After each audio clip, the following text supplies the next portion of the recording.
love the smell of SEC baseball on a Friday night. Welcome to Plainsman Park, where the grind of the SEC has already set in for the Arkansas Razorbacks and the Auburn Tigers. It's the second game of our three-game series. Razorbacks looking to snap a 5-game SEC losing streak. And welcome inside the broadcast booth alongside former Auburn pitcher, Auburn pitching coach Mark Fuller. I'm Wiley Ballard, and as we mentioned, Arkansas has lost 5 straight in the SEC. Auburn had a 4-game losing streak entering last night, but they turned it around thanks to a standout performance from their starter, Andreas Alvarez. Yeah, short week, so they bumped him up from Tuesday to Thursday to not rush the other guys. He was dominant, 10 punch-outs, electric stuff, probably their best prospect. We'll see what he did. It was a power fastball while he up at 95, and then watch this big breaking ball. He just dominated with that thing all night long, gave him 5+ strong innings, gave the offense time to get going. There you see the energy and the excitement. His first career SEC start. He also got a load of run support, particularly in the 5th inning. It was a passed ball costing Arkansas 90 feet. Then a play in right field was not made, and after that, the dam burst open as the Tigers came up with 6 hits with runners in scoring position to score 7 runs and put the series opener away after 5 as the Tigers cruised to a 10-2 lead. And there is the contrast. They struggled offensively in that 4-game losing streak. Last night, that was not the problem. Yeah, that says it all right there. They did it against a really good Friday night guy for Arkansas. They'll have to do it again tonight. But you're right, great offensive stuff. Coach Thompson was real happy. Had a rough week, he mentioned that. Lost 3 to Alabama, lost to Georgia Tech. Got going last night. So Auburn snaps their losing streak. Arkansas in the midst of their longest losing streak in a decade. So Dave Van Horn, his group sailing uncharted waters, and it doesn't get any easier tonight with Jake Marciano, the sophomore lefty from Bayville, New Jersey, a transfer in from Virginia Tech. And Mark, you can make an argument he has been the MVP for Auburn in the first half. Yeah, he has, and I think he's in the running for the SEC Pitcher of the Year. And there you see just nasty. He is just nasty. I've called his changeup a slider all year long. I've called his slider change. His stuff is so nasty. Wiley, nothing is straight. He dominates the strike zone. He throws 4 pitches wherever he wants to. A look at the lineup he faces, featuring 6 left-handed hitters for Arkansas. One change from last night is Kahihio Aloy, beg your pardon, has checked in at DH, shuffling around Carter Rutenbar to first and Reese Robinette to third, and we are underway at 6:02, 77 degrees, our game time temperature, and Nolan Souza leading off. Wow, that's a normal Arkansas team dominated by big, strong left-handed hitters. 47 home runs so far. They can really swing it. But they'll have their hands full tonight because Marciano features the slider, which is going to break down and away from lefties. If it's a left-on-left changeup, lefties have a little more advantage because the ball's coming to them. But with his breaking ball, I think we'll see more of them tonight, and they'll have to deal with that. The velocity on that fastball is not going to blow you away, but to your point, Mark, it's the secondary stuff that has separated Marciano. Yeah, he'll be 88 to 90, but it's just nasty. Everything moves, nothing is straight. He's hard to deal with. The arm stroke is real short and quick. And popped up, shallow right. Rembert calling for it. And there's one down here in the top of the first. So 6 left-handed hitters, Mark. Normally you would think the advantage pitcher, but for Marciano, he's actually had more success against right-handed hitters. Well, and that's the changeup and the breaking ball down and in. That's what I'm saying. You really can't sit on one pitch. The scouting report in that Arkansas dugout probably says, good luck, because you just can't sit on something because he can do so much. The numbers there just tell the story. A beautiful evening for baseball here on the Plains as Ryder Helfrich climbs in. Jumps on the first pitch. Tough short hop for Guevara. Handles it perfectly, and Helfrich retired on 1 pitch. Wiley, if you're a young coach out there, a young player, a dad who coaches kids, I want you to watch what he's done it about 10 times this year. It's a short hop. He knows this. Guevara knows if he plays back, it's going to eat him up. Watch him come get it, and watch how stiff the glove hand stays. It's like a 2x4. You push through it, you beat that second hop. If that ball bounces again, it's a base hit. He is really good over there. So 2 away on 4 pitches, and now Camden Kojal takes a strike on the outside corner. Chase Fralick couldn't hang on to it. Eddie Newsom, our home plate umpire, calling balls and strikes. I believe for years, Wiley, that you could throw too many strikes. This guy breaks that theory all down. He throws everything in the strike zone. And a bouncer out to Guevara. Friendlier hop waist high, and from the infield grass, He ends the top of the first. It's a perfect 1-2-3 inning for Jake Marciano. Top 20 matchup between Arkansas and Auburn. The Hogs have been the class of the SEC the last 10 years, but in danger of falling out of the rankings for the first time in a long time. And the problem has been on the mound. Again, hitters have come up short here and there at times, but a 9 ERA over this 5-game losing streak.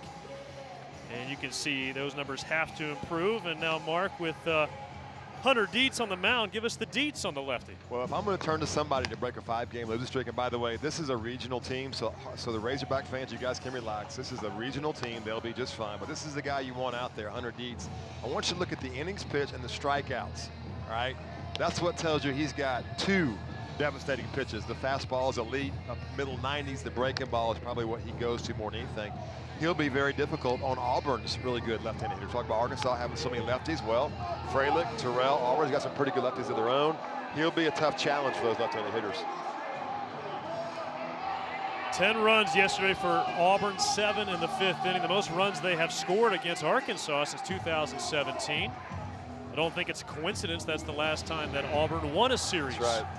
Against Arkansas, and that was here at Plainsman Park. And while they one guy not highlighted, well, nobody was highlighted, but one guy there to bring out is Ethan Bingaman playing first. He has been everything defensively. Last night got a 2-strike breaking ball, hit it down the line. He's really been special, probably pushing for a freshman All-American like the kids did last year. He's one of those kids, man. He's been solid so far. And this guy's electric. He'll bunt. He's got 20 stolen bases. He can hit doubles. Bristol Card, I said it more than once, I kind of have a man crush in the way he plays the game. So Carter leads off. Team's leader in batting average and on base percentage, takes up and away ball 1. Not many guys in this generation would have been okay in the 70s. Bristol Carter would have been. He'd have been just fine. So there's 94 out of Dietz. There you see the power stuff we talked about, 94, second pitch of the game. And look at those numbers there for Bristol, just having a great year. And he's done that since he showed up last year. 2 balls and a strike. Dietz coming off a start against Florida, in which he went just 4 innings, giving up 3 runs on 5 hits and 4 walks. He falls behind Carter here 3-1. You mentioned the strikeouts for Dietz. He is 2nd in the SEC. Jake Marciano, Auburn's starter tonight, is 3rd in the SEC in strikeouts. And a tapper up the third base line. Helfrich's throw, and Rutenbar can't hang on to it. Carter is safe at first. Nice work by Ryder Helfrich making that as close as it was. Ryder Helfrich is the #1 catcher in the college game right now, projected anyway, and this is what you see. It was a heck of a play, heck of an athletic play. Coach Van Horn talked about last night how athletic he is. Watch him get out there and turn. Man, amazing play. If he had that to do again, he might turn the other way, but he made a great throw. It's a little short. And presents a real problem because Bristol Carter is a pain in the neck to pitchers. He moves, he dances, he doesn't stop, and he definitely distracts your attention. Chase Freilich out in front of that off-speed pitch. Carter with 20 stolen bases in 21 attempts. That is 2nd in the SEC. Meanwhile, Freilich, Coach Butch Thompson described him as the most important person in the Auburn baseball organization, including coaches, administrators, everybody. This is it. Well, and I would agree. If you hear a pregame, he's on all the advertisements, so they're advertising things to the fans, and he's the guy they use to advertise whatever it is. And here he is, the catcher. Coach Thompson said he hadn't caught enough. He's going to be back there now probably every game this weekend. And Freilich ropes one foul just over the tarp. Look at Butch Thompson in his 11th season here on the Plains. Arkansas has been a tough nut to crack for Coach Thompson, but quite frankly, it's been tough for everybody. No team in college baseball has won more games over the last 10 years than Arkansas. And there goes Carter. Got a great jump, a wave and a miss, and the throw, a diving effort by Kozel just to keep that on the infield. It's the 21st stolen base of the season for Bristol Carter. And they just can't throw him out. That's an elite catcher. It wasn't a great throw. The pitch took him a little bit to his glove side, but they just can't throw him out. He waits a couple of pitches, he gets the time down, he feels good, and he goes. Watch the jump. I mean, it was a definitely start. Actually, a pretty good pitch, a little bit out there. So I think he was going to steal it anyway, but that's what he's capable of doing. He just wrecks pitchers. Now watch him here. His movement here, and he'll steal third base too. He's not afraid. But what he does to a pitcher, Wiley, If you come set and look back there and you see constant movement with the feet, it distracts you. And Chris Rembert's there thinking, hey, come on, get distracted and throw one down the middle. So Rembert follows up behind Freilich, who strikes out. 94 up and away. And by the way, they're going to say Carter reached on a throwing error by Ryder Helfrich. So an error and a stolen base so far in the inning. Yeah, I think a little higher throw, he is out despite the speed. So I think that's right. The ball and 2 strikes on Chris Rembert. First team All-American last year as a true freshman. In fact, he was the first Auburn freshman to get all SEC accolades since 2008. And very different from some of the guys. Very vocal at Bristol Carter, Bub Terrell, very quiet. Chris Rembert's very quiet, plays the game hard, doesn't say too much. Not a lot of emotions on the field. And he hits this one sharply through the right side. Carter gets the wave at third. The throw will go into second. It's an RBI single for Chris Rembert, and Auburn strikes first.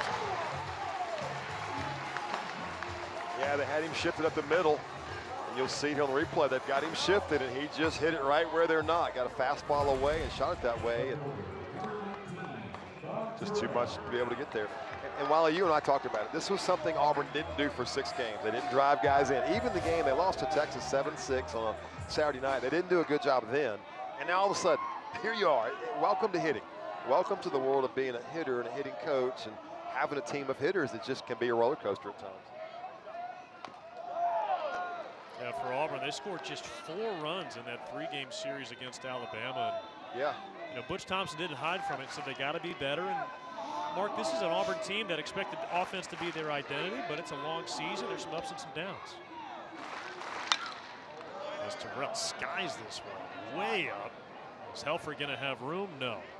Well, and ever since the days of Honus Wagner back in like 18, whatever it was, nobody can describe, explain, or work through hitting roller coaster. No, it's just hitting. Hitting is a point where there are 2 great teams in front of us here, and both of them have had their hitting problems the last week. Now, Arkansas got beat 15-14 on Tuesday night. They mashed. But in the SEC play, they've struggled. And everybody in this league, while all 16 teams over 10 weeks, somebody's going to hit a wall. For Auburn, they hope it was only a 4-game wall. You hope it's not very long-lived. It's just the nature of hitting. This is why when you pitch as well as these 2 teams do, you're going to win. Bub Terrell cutting a miss. Throw down to second. They got him. Tag played by Kojal. Ryder Helfrich says not twice in 1 inning. And that was a breaking ball, so a slower pitch, and he threw a pretty good Chris Rembert out by 1.5 feet, 2 feet. Heck of a throw. Watch the exchange, how quickly it's out. And just an absolute missile, not even close. Ooh. Well. The throw beat him, the tag was a little closer. Surprised Auburn didn't want to review that one. So full count on Bub Terrell. You mentioned the ups and downs. He didn't have a hit in Tuscaloosa so far this week. Already 3 hits with a homer and a double. And he's punched out on strikes at the top of the zone. Terrell can't believe it. But Auburn tacks on the game's first run.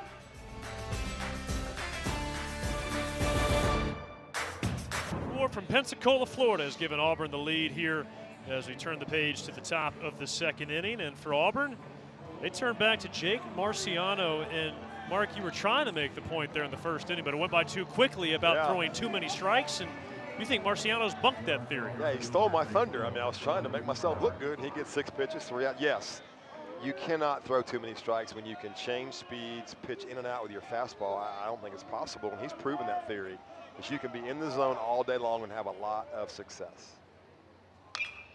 Bouncer left side past Guevara, and that'll bounce into left field. The leadoff single for Carter Rutenbar, who's now 3 for 6 so far here in Auburn this weekend. So Wiley, if there is a scouting report against him, that's it. Go up there and swing. Like, don't go up there and take. He's going to throw strikes. That's what Rutenbar did. Arkansas probably has that in their book of it. Hey guys, swing the bat. No need to take, because this guy doesn't walk people, and you get hits when you swing the bat early. Good job there by Rutenbar. Yeah, one of the highlights, according to head coach Dave Van Horn, of this recent slide for Arkansas has been the play of some of their freshman hitters. Rutenbar on that list as new Showsbun pulls it back, ball 1. And I think from Coach Van Horn's standpoint, you do whatever you got to do to score some runs. So if they do bunt him, traditionally you wouldn't see an Arkansas offense bunt a whole lot because they could mash. But right now, the way things are going, maybe they will try to push one over, get a run early. No sign there. A high strike on New. I don't know what the 3-ball count is for this year for Jake Marciano, but there have not been many of them. Came into this game with 6 walks and 42 innings.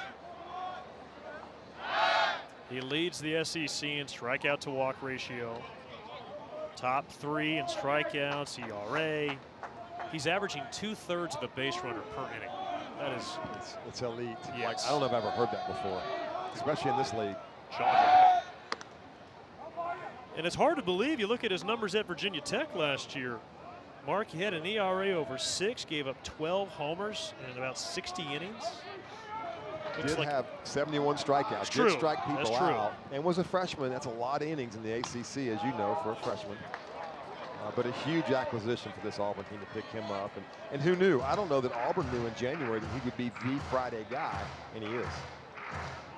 He's gotten ahead on Micah New. Senior transferred in from Marshall, MVP of the Cape Cod League last summer. Tried to pull the string, and New spit on it. And that's saying something. The Cape Cod League probably isn't as prestigious as it was 30 years ago when you had Frank Thomas and you had Robin Ventura and so many guys that I played against. But it's still a great league, and for New to do that, it's legit in that league. 2-2 is walloped left field and just foul off War Eagle wall. A tick early. That's 2 sliders, and he missed both times. The first one, New fouled it off. That one, he hung it. And so that's where he's been so good, has Marciano, at getting that ball down and in. Right there, he hung him. And this Arkansas offense is just too good. Kind of like Auburn last night. They were in a little bit of a funk, big night, and maybe out of it. It won't take Arkansas long. 1 inning, couple mistakes, couple big hits, and they'll be right back. Because hitting is contagious. You heard that when you played Little League. I did too, 97 years ago. And it is. Once the bats get going, it can run the whole lineup. Play Little League, Wiley? Yeah, but I had an immunity to hitting, so not contagious. 2-2 up in 3-2. But going back to Arkansas, Mark, I mean, you look in that first base dugout, they watch that ball sail towards the left field line. I mean, it must feel like it's been years since they caught one of a break on those close calls where it went their way. We saw the plays last night, the 1 ball in right field, great effort, just couldn't get there, and the ball dropped out, which was big for Auburn in that inning. Well, Micah New works a rare walk from Jake Marciano, just his 7th of the season in over 42 innings. Well, and a pretty good pitch. And he relies on that. Coach Thompson talked about how he cross throws. He comes from the left side, kind of lower slot, cuts it into the right-handers. He just missed, but he needs that pitch. It's very important for him versus righties. So now Reese Robinette at third base tonight after playing first in the series opener, went 1 for 3, was also hit by a pitch. And he takes the first pitch strike at 88. Arkansas always, every single year, I've been doing this up here for 11 years now, they are always the most physical team. And they come out looking like Robinette. I mean, just huge, big legs, there's nobody in that dugout small, nobody. Whatever they're doing in the weight room, it sure pays off. And after the walk, Marciano quickly ahead 0-2. It's a very quick arm, so the hitter's reaction is like it's 100. It's 90 right there, which is great, but it's just a quick arm action. The ball kind of gets on you. He spits it a little bit, just gets there really quick. The reaction's not very good. 0-2. We've seen 3 fastballs so far in this at bat against Robinette. Yeah, I like that. He elevated. Chase Frelick called it. Chase Frelick calls his own game, by the way. He's got the little computer board right there on his shin guard. You see him calling the pitch right there. He'll call it. Marciano hears it in his hat, and they go with it. But Frelick calls the whole game. Did your catchers put their computer on their shin guard, or they have it somewhere else? Yeah. Back then, the signs are gone. The 1, the 2. Watch what happens. There you see it right there. It's the pitch calm. He hides it, puts his fingers over it, and the pitcher hears an automated voice in his ear. That's what we throw, and the game speeds up because of it. Good slider, good take. Great job by Robinette. It's a tough pitch. This guy's scary. Robinette, he's just one of those guys in the lineup that you've seen come through Arkansas so many years, and they're just scary. 3 balls and 2 strikes, and after getting 3 outs on 6 pitches in the first, That's some.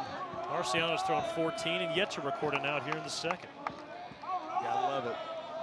Tell you, good for Arkansas to give up the run, because you can kind of get into that here we go again mentality to come right back out, get a base hit and a walk, and now be threatening.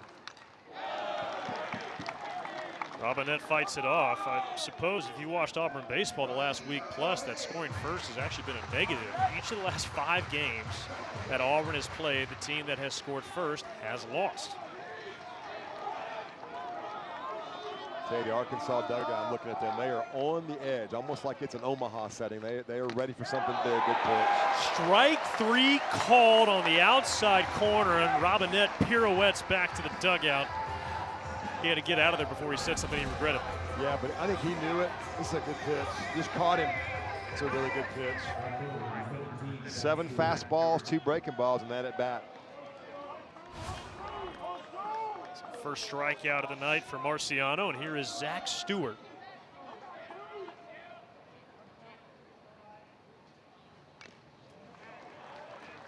For Stewart, transferring in from Missouri State, where he spent the last 4 seasons. Beg your pardon, 3 seasons, but hit over 40 homers. Starting to heat up a little bit. He's 5 for his last 12, although first couple of weeks of SEC pitching, it's been an adjustment. Then on Wednesday night, his Missouri State boys come in there and score 5 the last 2 innings to beat Arkansas 15-14. I watched the last part of that game. It was wild. There's the slider, and that's what we talked about kind of the pregame. That's what he's going to throw to these lefties. They're not going to see changeups from him tonight. They're going to see breaking balls. That had some pretty good horizontal action on it. It did. Marciano's actually thrown his slider 28% of the time. He's going to throw it more tonight because of the lefties. Why not? Go to it again, right? So he went hard away to Robinette. This is where Stewart's just got to look fastball. You can't get yourself caught guessing slider, but while they watch for that good fastball away, same pitch threw to Robinette after 3 breaking balls. 1-2.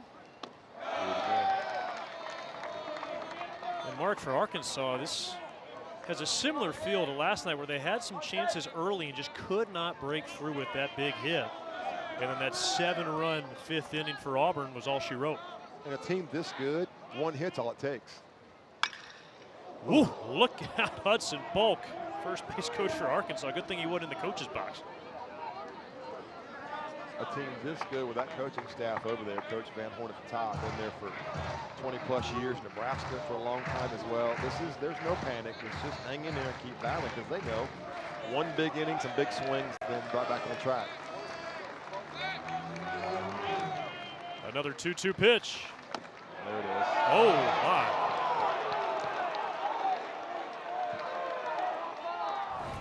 What do you got here, Mark? Maybe a little bit up. Chase Frelick, pretty good job of going to get it. I agree, it's a ball. I think it was a great take by Stewart. He's having a great at bat. Full count. Yep, excuse me. Look for the breaking ball here. And a hard hit one-hopper knocked down by Bingham, and he can't handle it. Rembert pounces on it, but everybody's safe, and the Razorbacks have the bases loaded.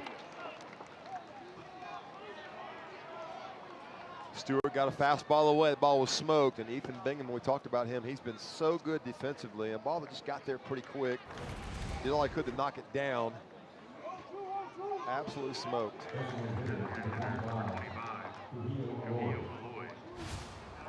So, for Arkansas, some feel good here early. And a visit from Chase Frelick up to the mound, Kuhio Aloy.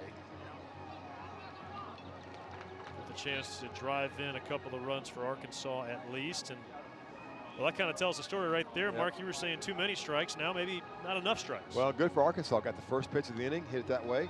Then they got a walk, and then the battle right there by Stewart. Battle, took some good pitches and hit a rocket for a base hit. They gave that, so he earned that. But you see Chase Frelick walk out there with a scouting report. He took it out of his pocket. He wanted to talk about Aloy to make sure they're on the same page. Well, presently, Marciano with a 1.26 ERA. Entered this week 3rd in the conference in earned run average, but Arkansas, they've got him up against a corner. And ball 1 on Aloy. Lloyd did not play last night, inserted as the designated hitter. TJ Pompey was the hitter out of the lineup for Arkansas, although Pompey was at third base.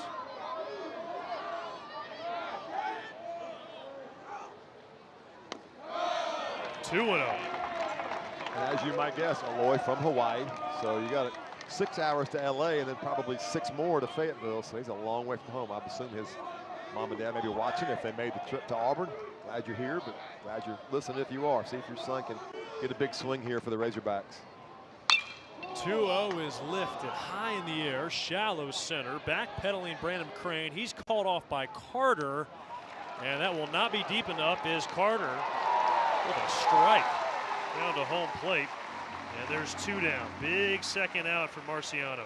And that was a moment, right? Coach Thompson talks a lot about moments, being in the moment with his guys. That was a moment right there for Arkansas. They missed it. Another shot here as Christian Turner comes up to try to do something to get things going for this offense and get some positive feel.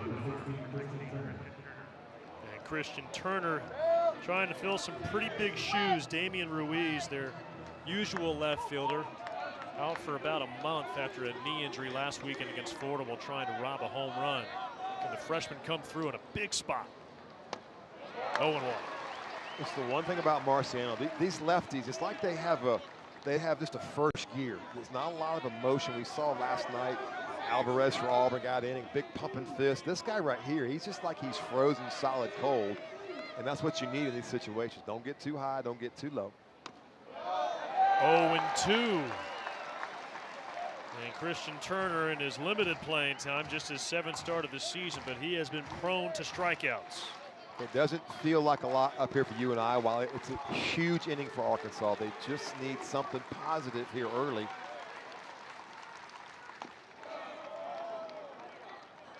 The good thing they have done is they've put 30 pitches this inning in Jake Marciano. You want to try to get him out of the game as fast as you can offensively and see what Auburn has in the bullpen. So you want to work the starting pitcher. They have done that.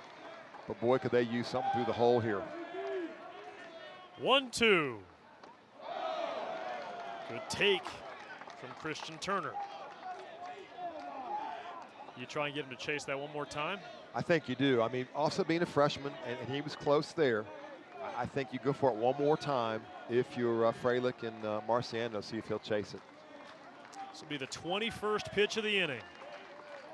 2-2. Just outside. Oh, that was close. And now we got 3-2 with 2 outs and the bases loaded. Great stuff, isn't it? Here you go. Got drama early. Doesn't have to be the 9th inning to create some drama. Marciano shakes. The lefty's payoff. Hard hit grounder out to Rembert. Knocks it down, recovers in time. And Jake Marciano, the Tigers, wriggle off the hook. 1-0.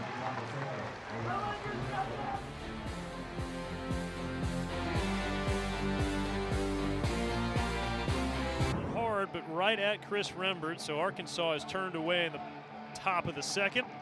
We go to the home half, and for Arkansas, Hunter Dietz getting the start, and one of the keys for the Razorbacks, got to get more length out of that starting pitching. Yeah, and if you want to know why, it's a 4-5 SEC record. That's why you have to get 5+. Auburn got 5+ out of Alvarez, gives the offense a chance to settle in. But while you're not going to win in this league, if you can't get, I think, at least 5 out of your starters. Got 4 innings from Gackle last night. And his was command. He walked 4 guys last Saturday against Florida in 2 innings and had some command issues last night. This guy hasn't had a lot of command. He's thrown the ball really well, has Dietz, and this is the kind of guy, because the stuff is so dominant, that can give you 6 good innings and let you get into a little groove. That's his job tonight. Leads the SEC in strikeout rate. Behind on Guevara, 2-1. By the way, I shorted Jake Marciano 32 pitches, I beg your pardon, in that 2nd inning. So quite the contrast from just 6 in the 1st. And a hard hit, one-hopper past Robinette, headed to the left field corner. Guevara racing to 2nd, and he is on fire here in this series. Now 4 for 4 with a double and a homer. Got to break the ball down and in while you'll see it. This ball's going to be right in a bad spot. Down and in. He did it last night too. He got a breaking ball Midland and smoked it over the shortstop, third base hole. Does it again there for a double. I've always thought that he was the best pure hitter. He had some hamstring issues freshman, sophomore year. He's a hitter, and he can really hit. Hitters don't stay down long. Hitters hit. Guevara hits. He hit .364 in the SEC last year as that pitch misses inside on Eddie Madrigal. And it's just a total feel. While he watched this Auburn offense, it was stagnant for 5 SEC games and at Georgia Tech. And all of a sudden there's life, there's energy. It's amazing. I've always been amazed by how offense can be that way, and that's what you hold on to, you know, when a team goes through a funk or a little bit of a struggle. Auburn, they've hit 3 homers in their last couple of games, which is significant because they'd only hit 2 in their previous 7. They just hadn't had much power. And look, in today's game, when you're not driving the ball with authority, it can be hard to put up big numbers. No question. And credit Alabama. They gave Auburn nothing. You said it. 4 runs in 3 games. Are you kidding me? You're not going to win much doing that. And the 2-1 is hit sharply into center. New is back, squared up. He's got it. Guevara slides into third safely. So a loud and productive out for Eddie Madrigal. And he's the guy they have been desperately missing. He tore his ACL in October. And to get back and be ready to go, he was ready 10 days ago, Wiley. So that's a huge addition. He can play first base. He's been DHing mostly, but he was a name Coach Thompson kept talking about in the winter. We're going to miss him. Now he's back, had some good at-bats. And a 1-0 game here in the second inning. Arkansas brings the infield in. Yeah, I agree. I'm with them. I agree. And right there, Dietz, 95s and stuff is like it always has been really good. But, yeah, I think that's a great move. Bring him in. See if they can't cut that run down. Line drive, smash into center. That's down for a base hit.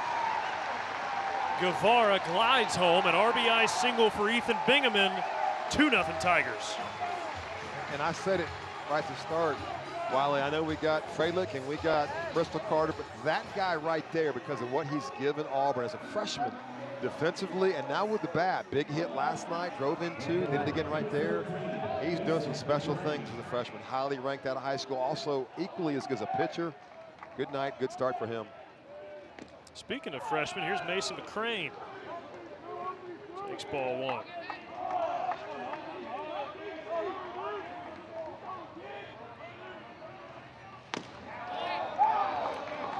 Auburn's a very young team. Got another redshirt freshman, his brother, Brandon McCrane on deck. Binghamton, a freshman. They got young guys, sophomores everywhere. This team's got a pretty bright future with the young guys they have.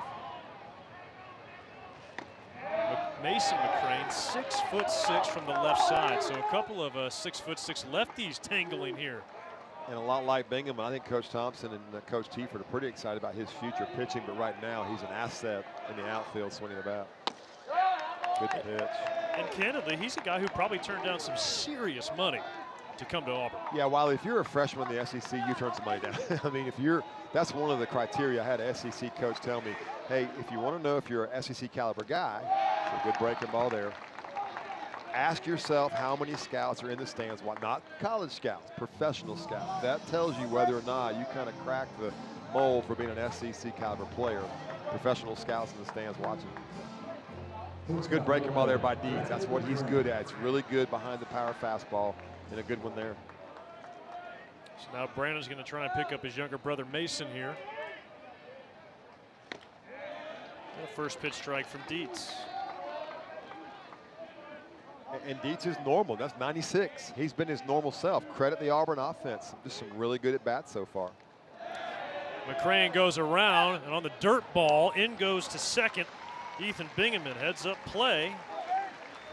It's an 0-2 count, but another runner in scoring position. Wow, you said 2 things right there. Heads up play and dirt ball. How do you read a dirt ball? You read it out of the pitcher's hands. Bingaman got his secondary lead. He was moving before the ball ever got there because he read it out of his hand. Just caught a stitch.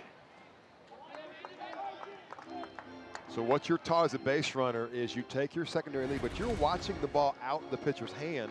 And when you see down angle, look at Bingaman. He didn't pause. He saw the ball bounce and he was gone. And even as good as the catcher is behind the plate for Arkansas, no chance. Swing and a miss. Hunter Dietz with his 4th strikeout of the night, but Auburn brings around another leadoff man. They lead 2-0.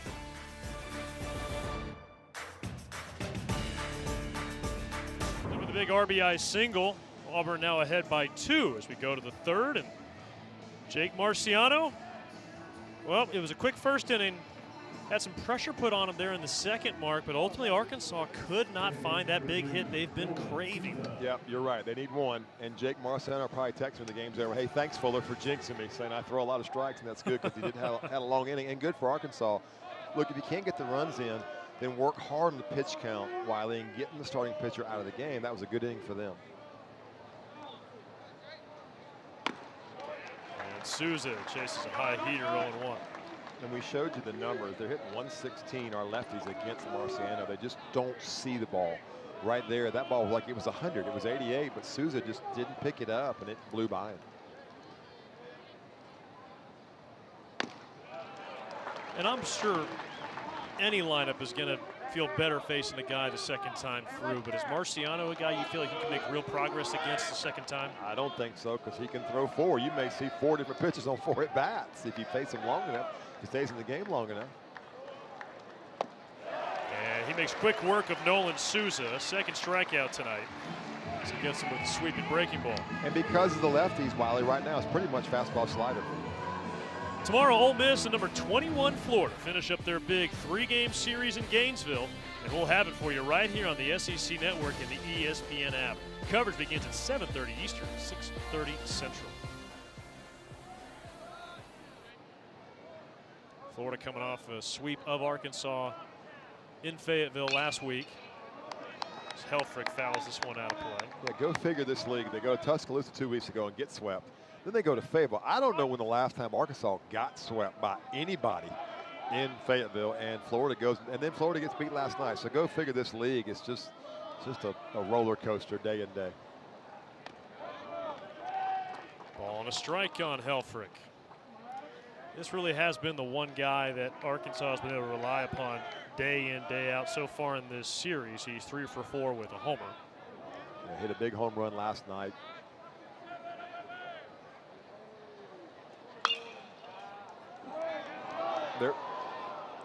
There's one of the first changeups there. Got a fastball away and then came back through the changeup. But look at the sweeps from last week. While we talked about this, but check that out. Sweeps in this league. And when you get swept, that is just such an anchor around that conference record. That's the goal of any team. For 10 series, don't get swept, because it's such a hole to climb back out of. Auburn went in Tuscaloosa 4-2, came out 4-5. Particularly in this league, I mean, you think about it, Mark. If you just don't get swept, that gives you 10 wins right there. You only need, what, 3 more to feel like you got a chance at 14-ish is probably going to get you in. Yep. Yeah, absolutely. In this league with the RPI, strength of schedule, good pitch. On the inside corner, Helfrich caught looking. 3rd strikeout for Marciano. So we gave the pregame tab nasty. Watch this. This is 88-90 on the black. Inner half, just, I don't know what you do if you're a hitter. You're trying to cover slider, maybe guess change up, and you get a fastball in the hands.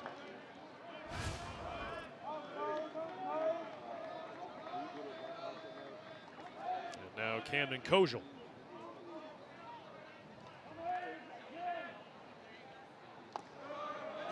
And there is no answer while we talk about the sweeps. And so if you're Arkansas, you're struggling. You need something. The problem is this league's going to give you nothing. You get no breaks. Nobody's going to feel sorry for you.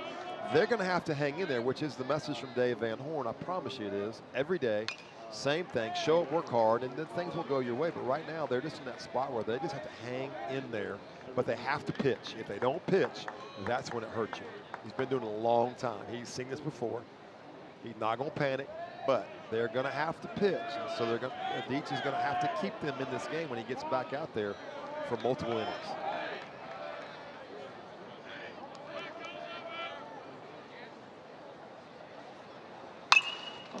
And on the hands and lofted into center, Carter has got the final out. 1-2-3 third for Jake Marciano on a beautiful night in Auburn, Alabama.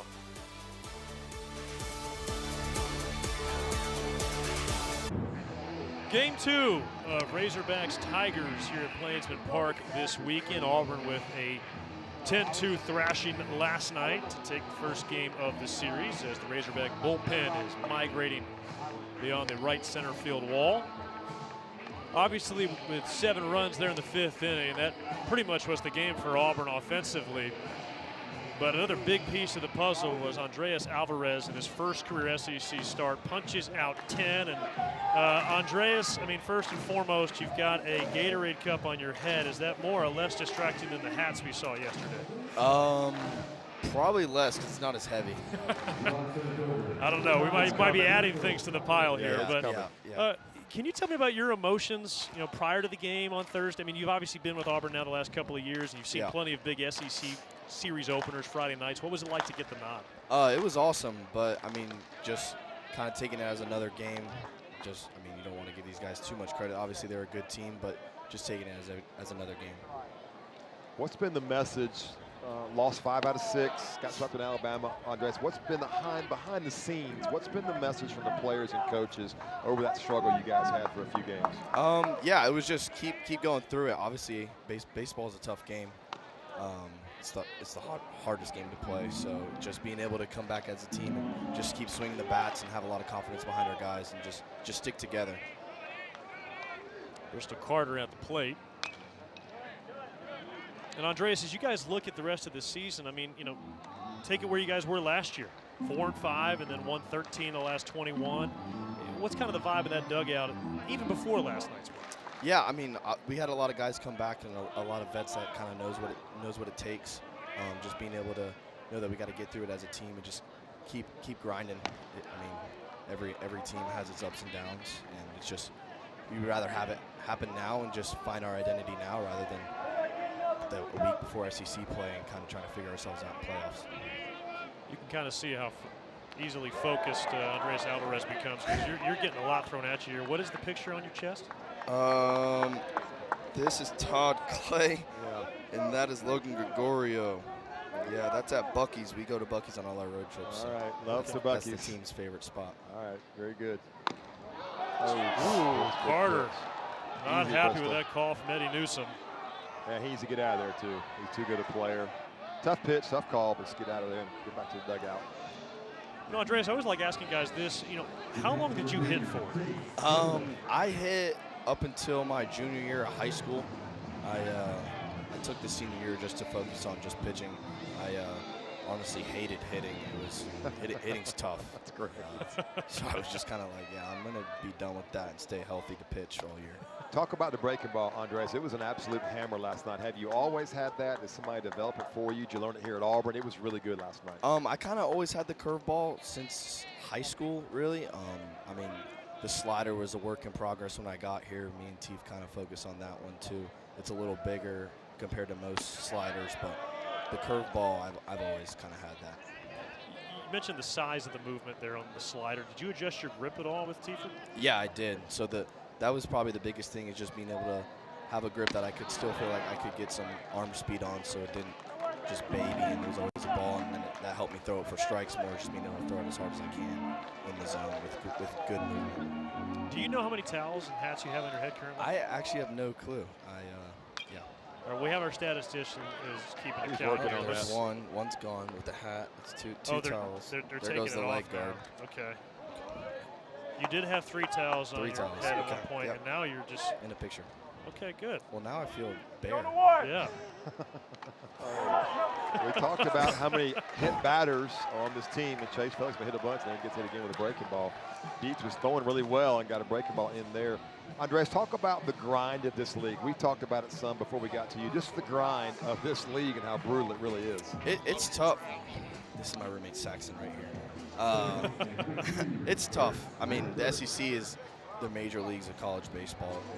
I mean, honestly, that's why you come and play in the SEC, though. Coming out of high school or guys coming in the portal now, it's the best place to play college baseball. It's also the best place to grow. So that's probably the best thing. Awesome.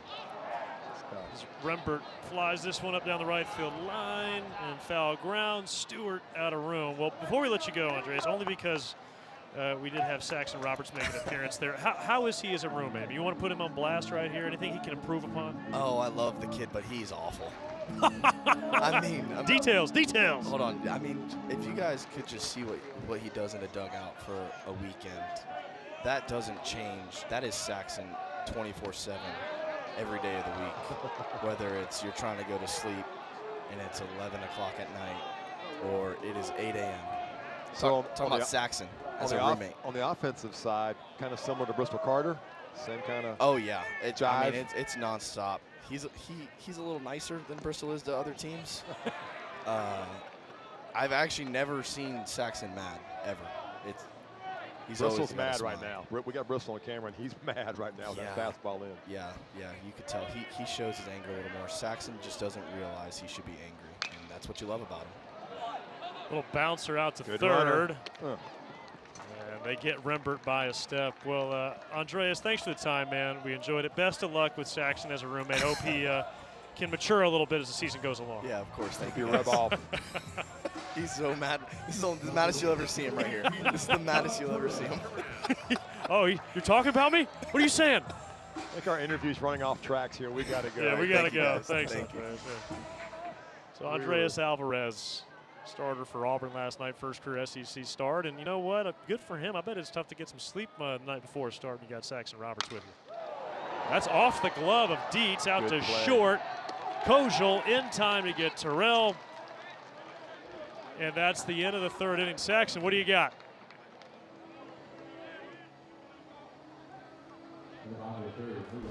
Oh, here we go. I beg your pardon. I thought we had him, but no, here's what we got. Come over here. We got something to talk about.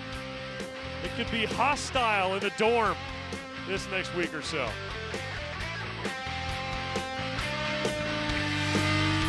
It's hashing things out as we go to the top of the fourth inning. Thanks again to Andreas Alvarez for joining us, and Saxon Roberts for being a featured player. He joined us too. Yep, he sure did. Wasn't invited, but he joined us. Well, Arkansas head back to the plate, and here's kind of the story right now. Top three hitters combined 0 for 6 for the Razorbacks, and it was Carter Rutenbar who led off the second with a base hit. That's when the Razorbacks were able to load the bases but couldn't come through with that big hit. Let's see what Rutenbar faces from Marciano here in his second trip. Well, and because we were interviewing Alvarez, we missed a really, really good inning. Didn't miss it, but didn't. Hunter Dietz had a huge inning. The fastball was 96. The breaking ball was good. 7-8 pitches. He did his job, and he's done his job now for 3 innings, 2-0. But he's keeping the game tight, giving the offense a chance. Look at him go. Rutenbar's in. And spraying one into left field. Rutenbar trying for 2. Here comes the throw from Terrell. It's late.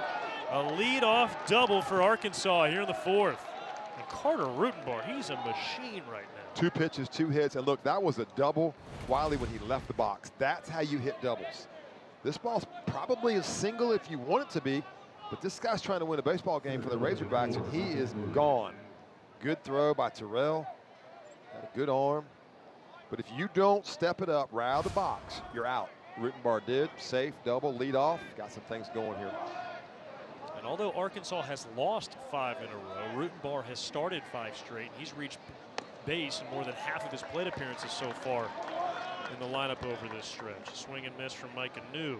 So he has been a catalyst for the Razorback offense. Let's see if Arkansas can capitalize here. And this is something Dave Van Horn talked about yesterday, about they had some opportunities with some innings that were set up, just couldn't find a big hit. Good pitch there by Marciano. Similar pitch that Bristol Carter got. It's called a ball. So right now the strike zone's bouncing around on Dietz and Marciano a little bit. When they get pitches one time, they don't get them the next time. That one at the knees, 1 and 2 on Micah New. That's the crossfire. What is a crossfire? The left-handed pitcher's kind of out to the first base side with his release point, and he crosses the plate in on a right-handed hitter. It's hard to deal with for the right-handed hitters. You see it out there, and it cuts right in on you. It's a great pitch. New beat to the spot. Did it again, took the fastball up right there and elevated with 2 strikes. And again, just making pitches, says Jake Marciano. Watch this pitch. Not a strike, but up above the hands, in at 90. Very tough to deal with. Doesn't have to be a strike to get an out. So New cannot get Rutenbar over to third. Now Reese Robinette.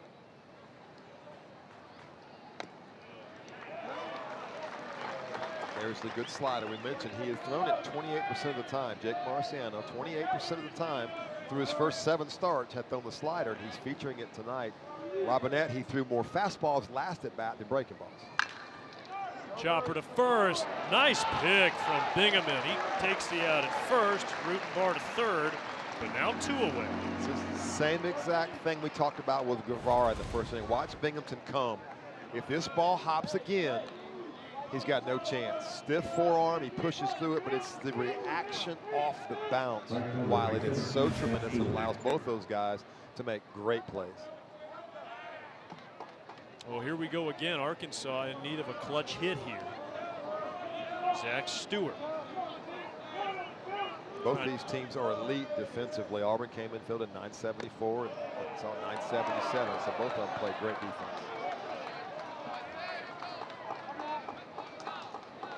When you're going through a funk offensively, Mark, it sometimes just comes down to somebody's got to be the guy. Yeah, and Auburn's making plays. Those 2 balls, one in the first inning, one there. If they happen to get through, right now Auburn's making plays. Last Sunday, Auburn hit some bullets. Alabama made plays. Auburn got swept. That's just the way this league works. It will give you, the talent is so good, and these players are so well trained, you get nothing. You're going to have to go get it. 2-0. Arkansas has made a living. They're kind of like LSU was in the early 90s. Arkansas has made a living the last 15 years with the 3-run home run. Elite pitching. But they've made their mark with the 3-run home run. Games 2-1, real close, boom. 3-run home run, game's over. That's what they've done for years. 2-1. Off the end of the bat, blooped into left center. And a sliding grab made out in right center by Mason McCrane. Another play from the Auburn defense, and that keeps a run off the board. Tough play for the freshman in right field. 6'6", down to a knee.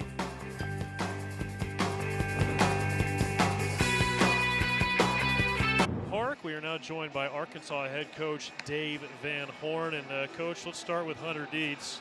He's kept you guys in the game thus far, and I feel like you found a little bit of a rhythm there in that 3rd inning possible. The stuff's pretty good, but you know, he's missed a few spots, and he got away with hitting their batter with 2 strikes on him last inning. Feel fortunate for that, but they've gotten a couple big hits. We haven't got the big hit, and that's the difference.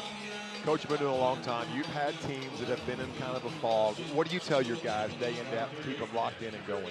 Well, you got to stay focused, and you got to, you know, keep working hard, and good things will happen for you. You know, it's not going to they're not going to give it to you.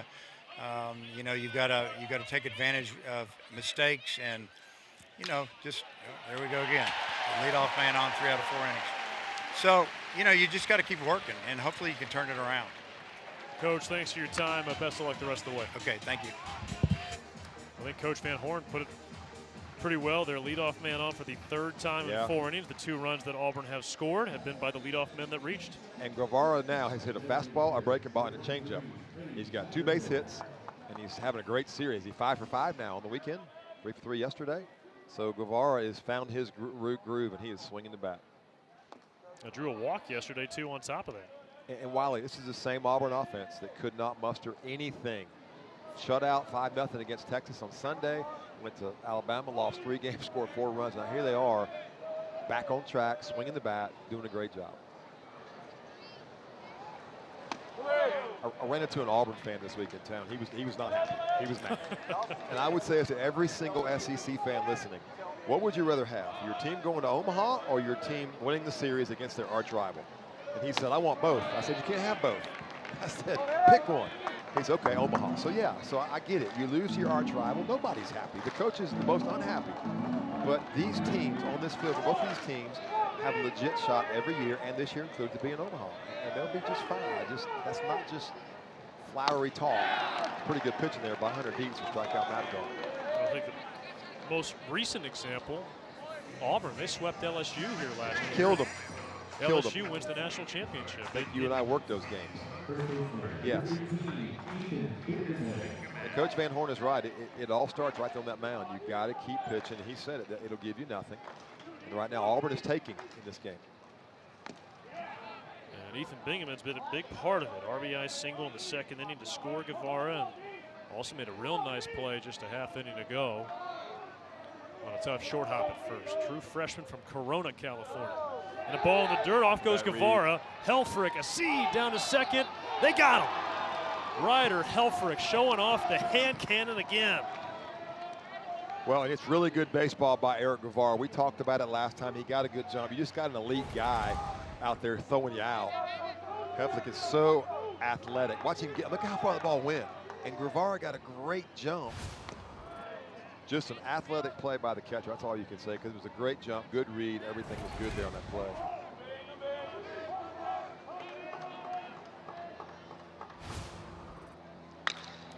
And hit sharply right to Rutenbar. He's got it. And in a blink, leadoff man, no problem. Inning's over. Good pitching, good defense.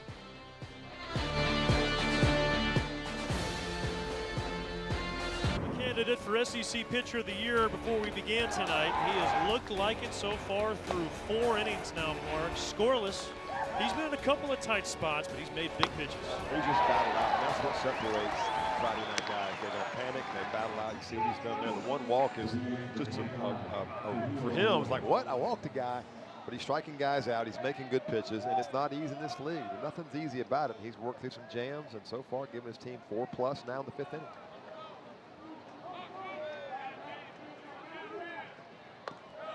It's been a 2-pitch mix. He has the curveball coming in. He only threw it 1% of the time, so it wasn't that featured. I kind of blew up his 4 pitches, but the changeup's been a pitch tonight. I think I've seen 2. It's probably been a steady diet of half and half, maybe a little more fastballs and sliders.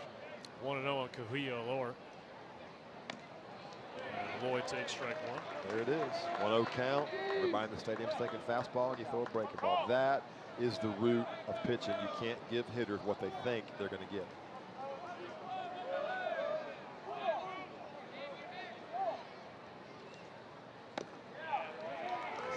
Inside corner. I'm telling you, if you're out there listening to us, you're a young pitcher, learn 2 things: to pitch inside and to throw changeup. And that's the Gabe Gross effect. We had a conversation 2 years ago, Coach Gross and I, in the offseason. He's the hitting coach here at Auburn.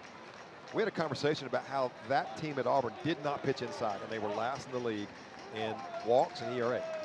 And he made a point to stress it. 1-2 is cranked into center field. Carter dashing back. He reels it in on the warning track.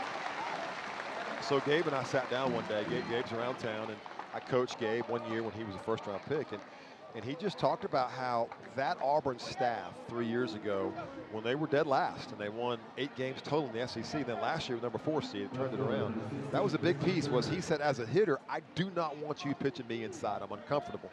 And so I got to believe somewhere along the way, he and Coach Thompson, the coaches meet, they talk every day. His influence of, hey, I was a hitter. Let me tell you what hitters don't like. And Auburn's gone and done it, because all their guys can pitch in, all of them. That's the influence of Everett Tiefert as well as a pitching coach every day. It's pitching in while they're without hitting guys. That space, somebody's got to own it, either the hitter or the pitcher. Whoever owns that space between body and plate is going to win the game. And as a pitcher, Mark, how difficult is it to master commanding your fastball to both sides of the plate, glove side and arm side? It's hard because it takes body control. Most high school kids, especially with good arms like these guys have, throw as hard as they can. They don't have to pitch. You get here, you better learn how to pitch and pitch both sides of the plate with your fastball. So it's body control, which Jake Marciano is, and really so is Dietz. Both of them have great body control, and they both have located the ball very well to both sides of the plate tonight, fastball and breaking ball. When you talk about body control, you're watching guys who are repeating their delivery. Not overthrowing. Relax, breathe, be who you are. Don't try to be somebody that you're not. Liner slashed foul. This guy right here looks like he's playing catch. Jake Marciano looks like he's out in the backyard with his mom. He doesn't want to hurt her hand. He's just playing catch. I heard an old baseball guy years ago, and he was not a pitcher, but he hated pitchers that walk guys. And he would say, guys, pitching is a glorified game of catch. Just play catch. That's what he's doing. A baseball player who doesn't pitch, that doesn't like pitchers? Yes. I'm shocked. Pitchers are hated. And that time, 89-mile-an-hour fastball beats Christian Turner. And Marciano has now retired 10 of the last 11. Look at him finish, push. It's a fastball up in the zone, above the hands, outer half. I would love to talk to the hitters that face him and ask them, how long does it take to pick the ball up? I don't think they see it, because again, 88, 89. and he blows it by. You see what's happening right there now. 2 hits the first time through, and so far he is shutting them down second time through. So Nolan Souza begins the 3rd trip through the order for Arkansas. Not a whole lot going the first time through or the second time through. The 1 hit the second time was that double from Carter Rutenbar. Bouncer out to first. Bingham's got it and flips to Marciano, who just beats Souza. Another 1-2-3 inning for the sophomore southpaw. Just another splendid night here at Plainsman Park. Auburn a 2-0 lead as we go to the bottom of the 5th inning. And for the Tigers, trying to pull off something similar to what they did a year ago. They began the SEC season 4-5, wound up winning 13 of their last 21 games. Started 4-5 this year. Last night's win, they pulled back to 500. We'll see if the Tigers can put together another strong finish in 2026. That pitch is fouled out and played by Mason McCrane. That's kind of been the patented Butch Thompson style. He's been peaking at the right time. Tells you what kind of coach and person that he is. He knows how to push the right buttons. And that's where you want to be a little concerned. If you're playing really, really good right now in the SEC, great. But you got 7 more weeks. Can you maintain it? And I'm going to keep bragging on Hunter Dietz. This guy's settled in. We talked about a starting pitcher in this league needs to give 5 innings. He's in the 5th and looks better now to me than he did the first 2 innings. He is cruising with really good stuff. There's now 7 strikeouts for Hunter Dietz. Yeah, it's elite. This is an 88-mile-an-hour cutter, which we haven't seen a lot of that. He throws his cutter. That's it right there. Yeah, it wasn't the big breaking ball. The cutter, 27% of the time coming in. That was 100% cutter right there and a nasty one.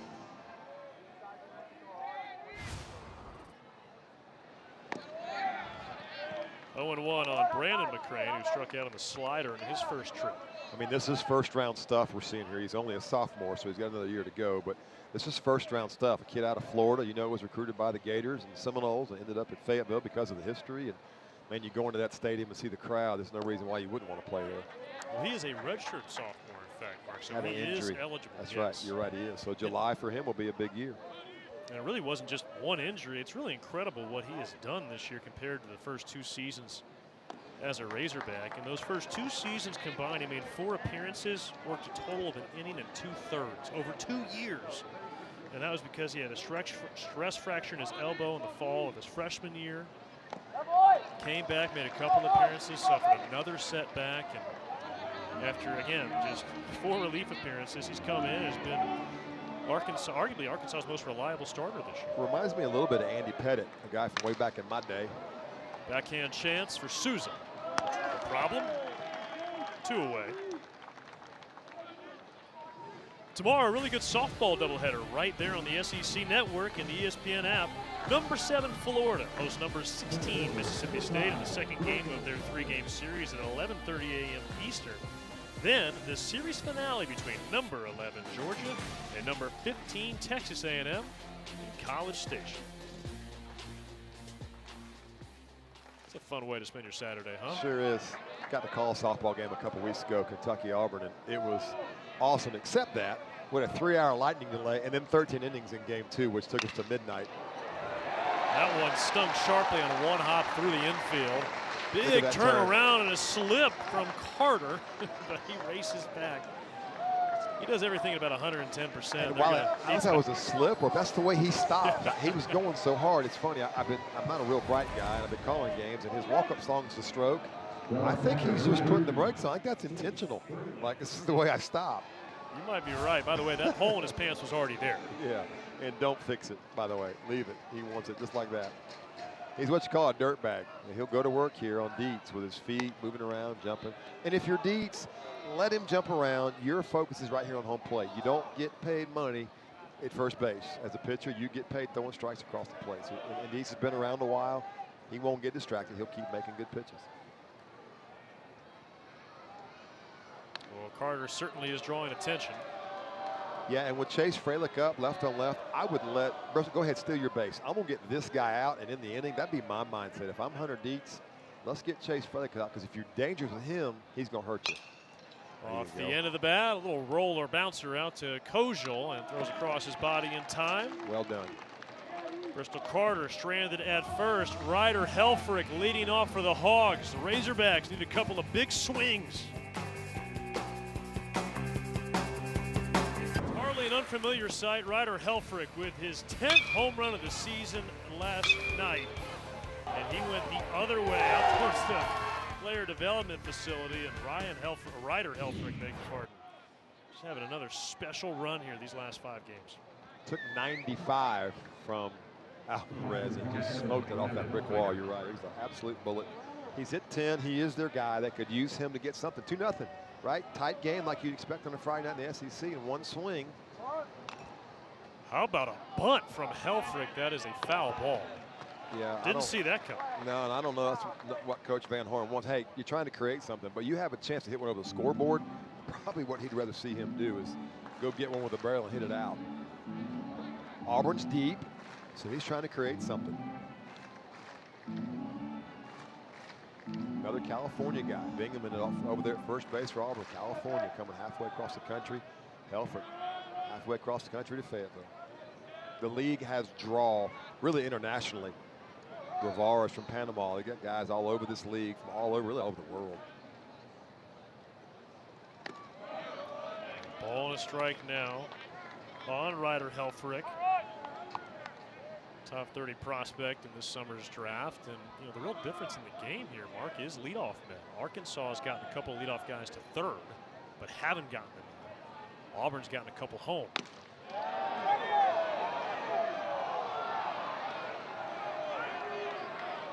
Well, the one thing about Jake Marciano, he's just not going to have a blow-up inning, Wiley. He's just not going to have an inning where he loses. Now, you may get some hits off of him and drive some balls around, but he's just not going to have an inning where he goes a lot of balls and give you a lot of opportunity.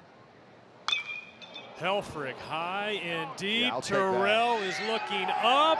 Carter over, and that conquers War Eagle wall. Ryder Helfrich, 4 straight games with a home run in Arkansas, is on the board. Yeah, hence the bunt, right? Let's do that. Let's don't bunt. Good for him. He got a changeup. It was the pitch I had in mind. I think that Freilich and Marciano chose correctly. They hung it, and this guy's just too good. He got a changeup up. You see the emotions. What's going on there? Leader, catcher, fiery. He got a changeup, and he drilled it. Just like that. It's a one-run game.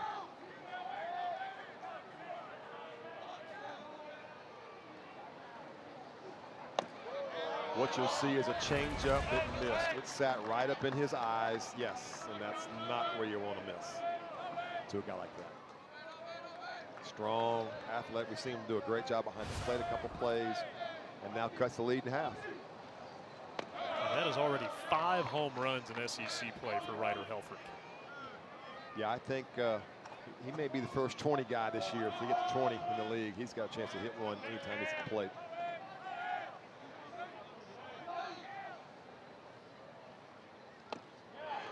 Kojal way out in front, 1-2, and you mentioned Marciano not having a blow-up inning. He seems like a guy who can shrug things off. Yeah, he's frozen cold. He's ice cold. Big swing there by Arkansas. Comes right back, throws 2 strikes. Head a 1-2. It's just part of the game.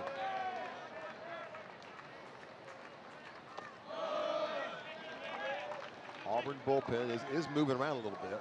He has only, 80 pitches, so the pitch count's in good shape. But it's such a tight game, and Auburn has a pretty good bullpen. You just can't afford to let it go too far away. Not a lot going on, really. Guys moving around and getting the juices flowing. That's about it.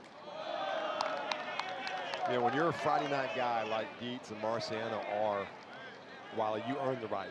You earn the trust, I guess is a better way to say it, of your coaching staff to stay out there because you've done it so well, so long this season. 3-2 pitch to Kojal. Strike 3 called. Locked him up. Another strikeout. That is 6 for Marciano. And Kojal knew it too. He knew it. No argument. Outer half. He's done it pretty much all night. This is splitting the black on the outer half. Man. He has some skills that you can't teach. He has some things he was born with.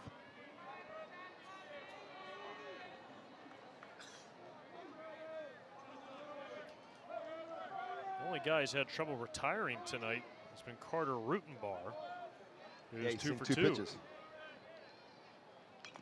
3 But pitches. he's hacking again. I don't blame him. Swing it. Rutenbar's feeling good, hitting the ball well. Marciano doesn't throw a lot of balls. Why not? Go up there and swing back. I know Arkansas is not playing with a full deck without Damian Ruiz, but between Helfrich and Rutenbar, they got 2 guys who are really hot. My point about Marciano, there are great coaching staffs, pitching staffs on each of these teams, but there are some things you just can't teach. So what do? You recruit it. You look for things like Marciano offers, a quick arm, hides the ball well. Those are things that you look for when you're in the stands watching high school baseball, evaluating guys. Marciano racing over, and they missed the bag. They totally missed it. And Marciano saying, no, I did not review it. And yep, Butch Thompson's going to do that. I thought he missed it. We'll get a good look right here. Auburn is challenging. Ooh, that was close. Front edge, maybe. Well, I think between those 2 looks, I haven't seen anything indisputable. Here's a good look. See a little dirt fly up there. And it's that extra kick that got him in trouble. It's that extra kick. Kind of, he knew maybe he had missed it and takes that little extra kick. Okay, I missed it. He definitely misses it there. And then tried to kick and get it there. I think it's a great call. It's right there in front of David Sousa. He's looking right at it. He's in great position. I don't feel like I've seen anything that makes me think that's. After review, the runner is out at first base. Wow, okay, I stand corrected. We're told this is the look. We haven't seen this one yet that says, okay, there you go. And you can see some of the dirt you can see the movement of the bag. Yep, there it is. All right. Well, I stand by what I said. I hadn't seen anything that changed my mind until that view. And there'll be a real brief conversation in the dugout from Coach T. Hey, pal, step on the back. You're doing great. Step on the back. So ball 1 to Micah New, but Arkansas, thanks to the solo homer from Ryder Helfrich, is on the board. Just a 1-run game.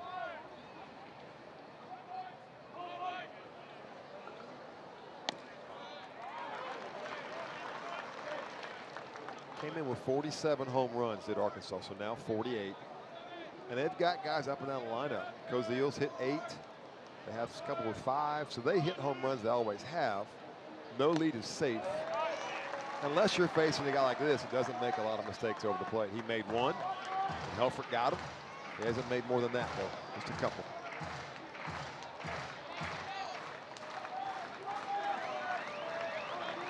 One and 2 on New. Strike 3 called. This ball in again, a little bit of emotion there from the lefty who we said had ice cold veins. We got a ball game. But Arkansas cracks the 0. Deep to right field. And in left field, War Eagle Wall beat Ryder Helfrich.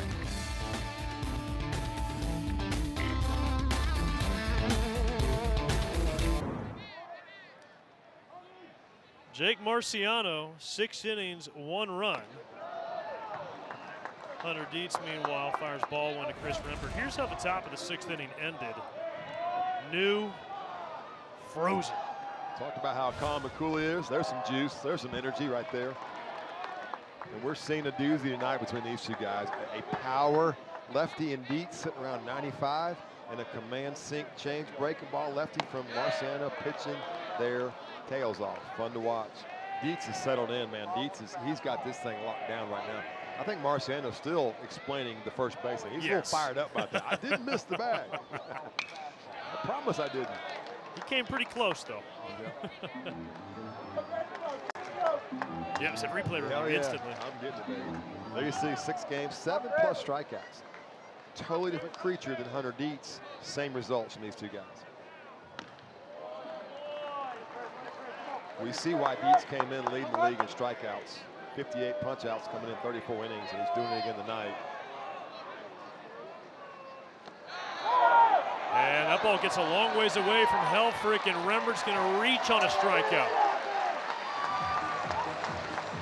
That was a slider, Wiley, and it was a pretty good pitch. Just got away from Helfrich, which doesn't happen very often. He pats his chest right there. Hey, my fault. Good pitch down and in. And a break for Auburn. Now 8 strikeouts for Dietz. That gives him 66 on the year. And 2 of the top 3 strikeout pitchers in the SEC going toe-to-toe tonight. Marciano in 3rd. And Aruba Riojas entered this weekend pacing the SEC. Terrell comes up empty on that first swing. We showed you Marciano 6+. They used to do this 6 game in a row with 8 strikeouts. For Jake Marciano, it was 7.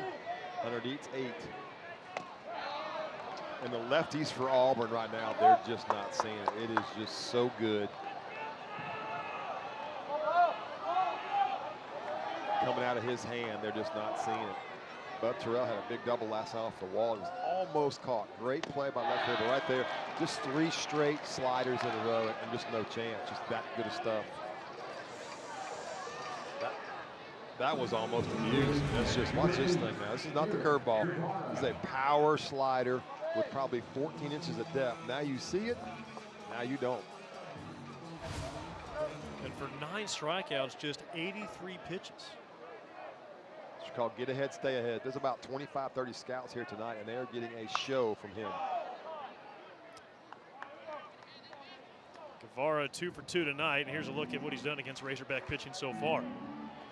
Pretty good. Yeah, he's hurt him on off-speed pitches. Last night it was a curveball. He hit down the line for double. Today it was a curveball, then a changeup. Right there, a good power fastball from Dietz, not to let him get out over that breaking ball or off-speed pitch. We stick with it 0-1.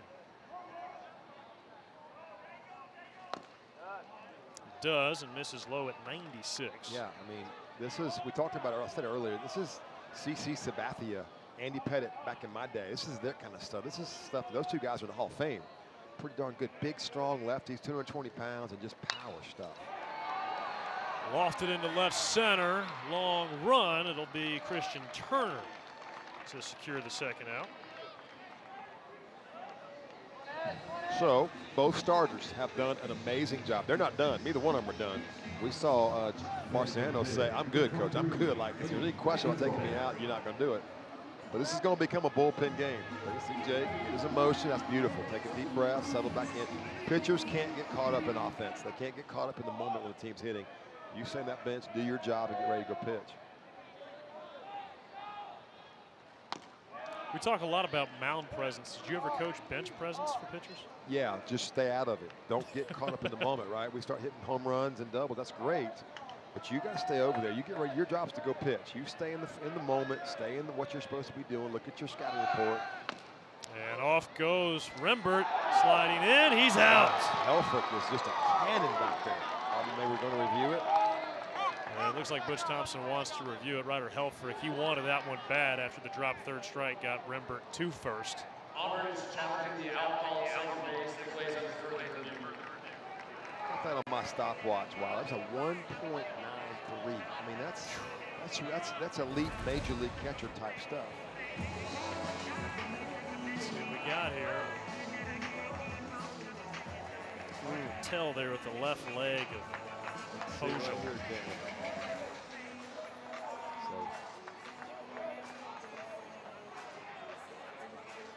refs, yep, there he is. Man, that is close. Yep, it is. I think it's going to go Auburn's favor, though. Two challenges here in the innings or so plus. I think Auburn may have a chance to win them both.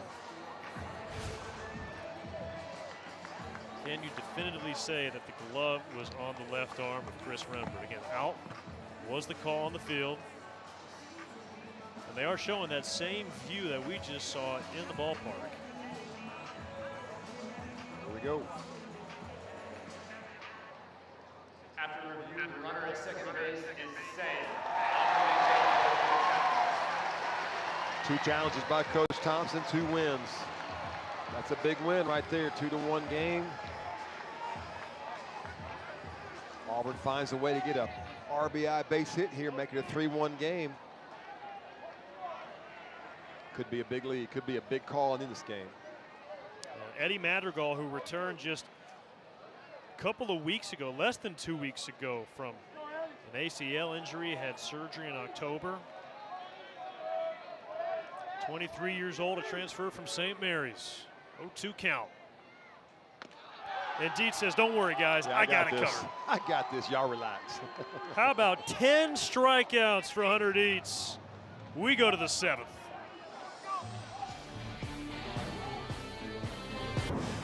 Hunter Dietz keeping the Razorbacks in it. 10 strikeouts tonight. The stuff has been electric week in, week out. He's done it again here on the road. Meanwhile, Jake Marciano, how about the command he showed tonight? They're totally different, Wiley. One guy's just a dominant power 96 with 2 breaking balls. The other guy's just feeling it around. You know, I say finesse. I take nothing away from Jake Marciano. Different styles and talent, but they're both elite tonight. And every Friday night, really, for these 2 guys. You look at those 2 lines. I mean, that screams Friday night. I know it's game 2 of the series. Marciano, he has been the Friday night starter for Auburn. Dietz moving up a day with Gackle throwing last night, so he's typically been their game 2 starter. Well, we heard Coach Van Horn. I don't think he was overly excited when we talked to him about the way Dietz was throwing, just command-wise. I think we interviewed him again now. He'd feel real good about the way he's thrown the last 3 innings. And nobody's coming out of this game. Not these 2 guys. Robinette with a chopper. Great backhand stab. Bingaman. He'll take it to bag himself this time. And another leadoff man put down. So you hear the term next man up. You hear coaches talk about that all the time. Basketball coaches, football coaches in this league. Ethan Bingaman is a great player. But if Eddie Madrigal doesn't get injured in the fall, he might not have had a chance because there was kind of a question. Auburn kind of put 3 or 4 guys, even had Brandon McGrain over at first for a while until they settled until they settled in on Bingaman. So it really opened the door when Madrigal got injured to first base. And man, he's locked it down, has Ethan Bingaman. Stewart takes high ball 1. There's no way to take him out. The way he's played, I've bragged on him every time I've called a game. Plays in foul territory, backhand plays, swinging the bat. He's in the lineup and not coming out. Butch Thompson said it earlier this week. He plays first base like he's a middle infielder. Yeah, and you hear both of these coaches talking I heard them both talking to preseason press conference about the players make the lineup, and that's what it means. You force coaches, you put them in a situation where they can't take you out of the lineup. Don't sit around and complain about playing time and coach doesn't like me. Coaches, they don't have to like you. They want to win. They want to keep their job. Make the coach put you in the lineup. And that's what Ethan Bingaman's done.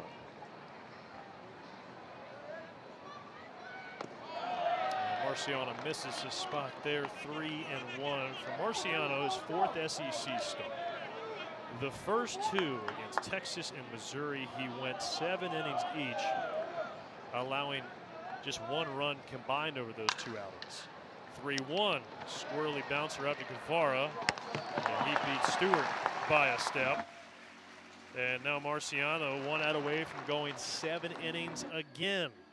And he's not a physical guy. He's probably given up 60 pounds, I would bet, to Dietz. But yet, the preparation with the strength coach behind the scenes, things that we don't see, allows him to go out. This is start number 9 for him, I would guess. 8. Yeah, I'm sorry. Yeah, 8. So that's a lot of starts for a guy that's not real physical. So it's the preparation behind the scenes. It all started in August. What happens with those behind the scenes times that none of us see to prepare these guys to go out there and be strong.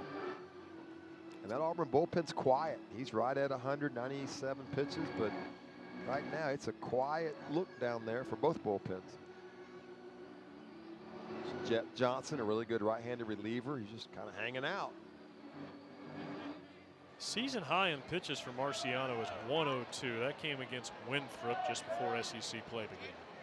And while it depends on how you get to 102, if you're in the stretch, if you labor, he's not laboring. His first pitch strike ratio is high. He hasn't been in the stretch a whole lot. He's walked 1 guy, given up 4 hits. He's given up 6 base runners. Now we talked about it's less than 1 per inning he allows. His same theme tonight, and him Dietz as well. Same thing for him on the other side for the Razorbacks. Continuing to get ahead. 0-2.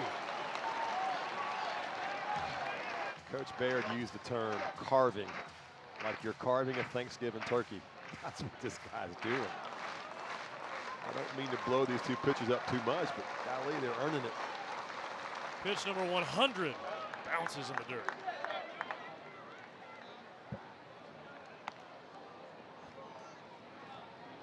As long as you're pitching, you can endure a tough streak. If you're not pitching and you're hitting really well, a lot to be worried about. 1-2. Swing and a miss. He unravels Aloy. 8 strikeouts in 7 innings of 1-run ball for Jake Marciano. The sophomore southpaw does it again.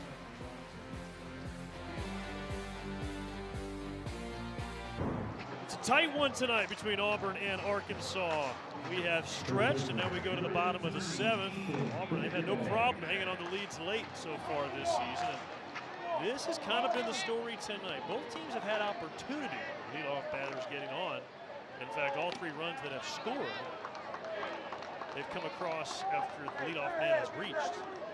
Well, and you think with those kind of numbers, why they'd be like 5-4? Exactly. Not with these 2 guys on the mound. Well, that's quickly 0-2 on Ethan Bingham. It's so different. You're looking at a guy here, number 32 for the Razorback. You're looking at a future major league starter.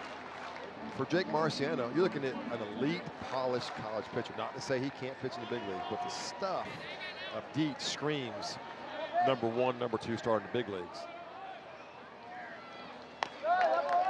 Both guys scream all-conference, all-American. And fun to watch. 2 guys going about it totally different, but just as successful. 1-2 is hooked somehow. I don't think Hunter Dietz has executed a pitch like that and had it not result in swing and miss. He's been all over the plate. A little shaky early with his command. Since then, total dominance. I mean. And he barbecues Ethan Bingham. 11 strikeouts for Dietz. Somebody made him mad. And meanwhile, you see Jake Marciano and Everett Tieford, pitching coach, saying, you know what? I think you're done. I think Coach Tieford was afraid to tell him. He's like, I'm going to get slapped if I tell this guy's coming out of the game. Good call, 104 pitches, right? So, yeah, time to get him out. He's got a long way to go. Got rest of the season, super regional, put that one first. Hopefully Omaha for both these teams, so a long way to go. First week in April. 0-2 on Mason McCrane. Hunter Dietz, it just feels like he's gotten stronger as the game has gone on. You've heard about the proverbial rocking chair? He is in it. And I don't remember the last hard hit ball by either offense. I mean, it's been a long, long time ago since we had one. Little tapper out in front of the home plate circle. Look at Helfrich. Helfrich lobs it high, and Rutenbar hold the bag. Wow. Coach Sonny DeShera there at first base, again, asking for a review. And that one looked like it was safe. But watch this guy. Coach Van Horn singled out last night. I was watching the game, how great of an athlete he is. This is a 15, 20-yard run. The ball going away from him. Fielded in stride, make a good throw. And I don't know. It's another close one, isn't it? So athletic, which is why he's so highly valued by the scouts. All right, so Ronnie Teague telling us that they will review the call. Third review. Oh, there's some daylight there. Yep. I think this one's getting overturned. Arkansas is going to win one, I think. Man, what a play, too. No, I'm saying I think. Oh, you like it Auburn's way. I think he's off.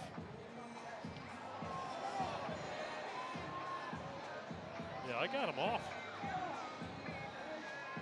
Man, I'm older than you. My eyes can't work that well. Well, we'll see. We'll trust these guys in black. Men in black. We have 4 men in black. They're going to sort this out. I love watching this guy. I love both of these guys.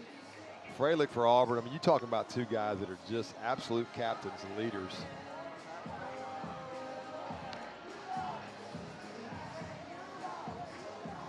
First 2 came back pretty quick. This one's taking a little longer to see.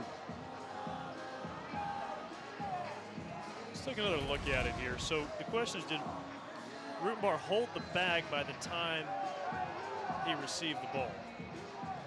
He's definitely off the bag. I feel that when McCrane touches home, the question is, did he receive the ball before his toe left the bag?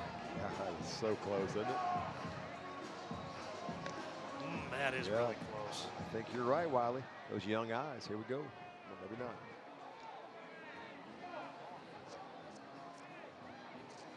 That office in Birmingham's been pretty busy the last 9 outs, haven't they? Here we go. After review, the runner at first base is safe. Auburn maintains both challenges. I know umpires don't like getting overturned, but there's no shame in that one. That is as close as it gets. Coach Van Horn thinking, are we going to get one tonight? Coach Thompson 3 for 3 on the reviews and the calls.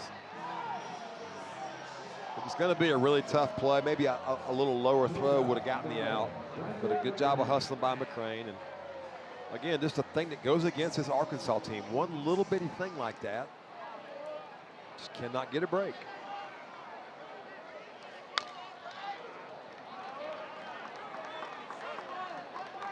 Brandon McCrane now with his younger brother at first. And Brandon's the guy we talked about how Ethan Binghamton had earned the right at first. McCrane was in right field. He was in left field. This is like preseason stuff early in the season. He settled in at shortstop about 15, 20 games ago, and he hadn't given it up. There goes Mason McCrane. Throw down from Helfrich. Late. Auburn has had no fear challenging the big arm of Ryder Helfrich. No, they've got something on Dietz because they're getting good jumps, and McCrane's not a typical runner, but it was a bad pitch. Change him up and away, but just tough pitch for Helfrich to throw. But they've got something because they're getting great jumps on him. Pitch number 100 foul back. It's the versatility of this Auburn team. McCrane can play short. Bingaman can play first, third, outfield. They move Bub Terrell around everywhere in the outfield as well. Guevara can play short. They've got a lot of variety on this team to play where they need to defensively.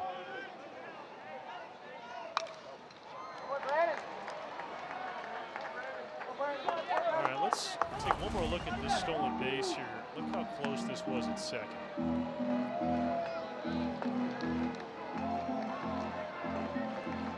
Helfrich says shoot. Darn it. 1-2 bouncer. Good play. Handled by Rutenbar. He'll win the race to first. And that'll move Mason McCrane up to third, but now there are 2 down.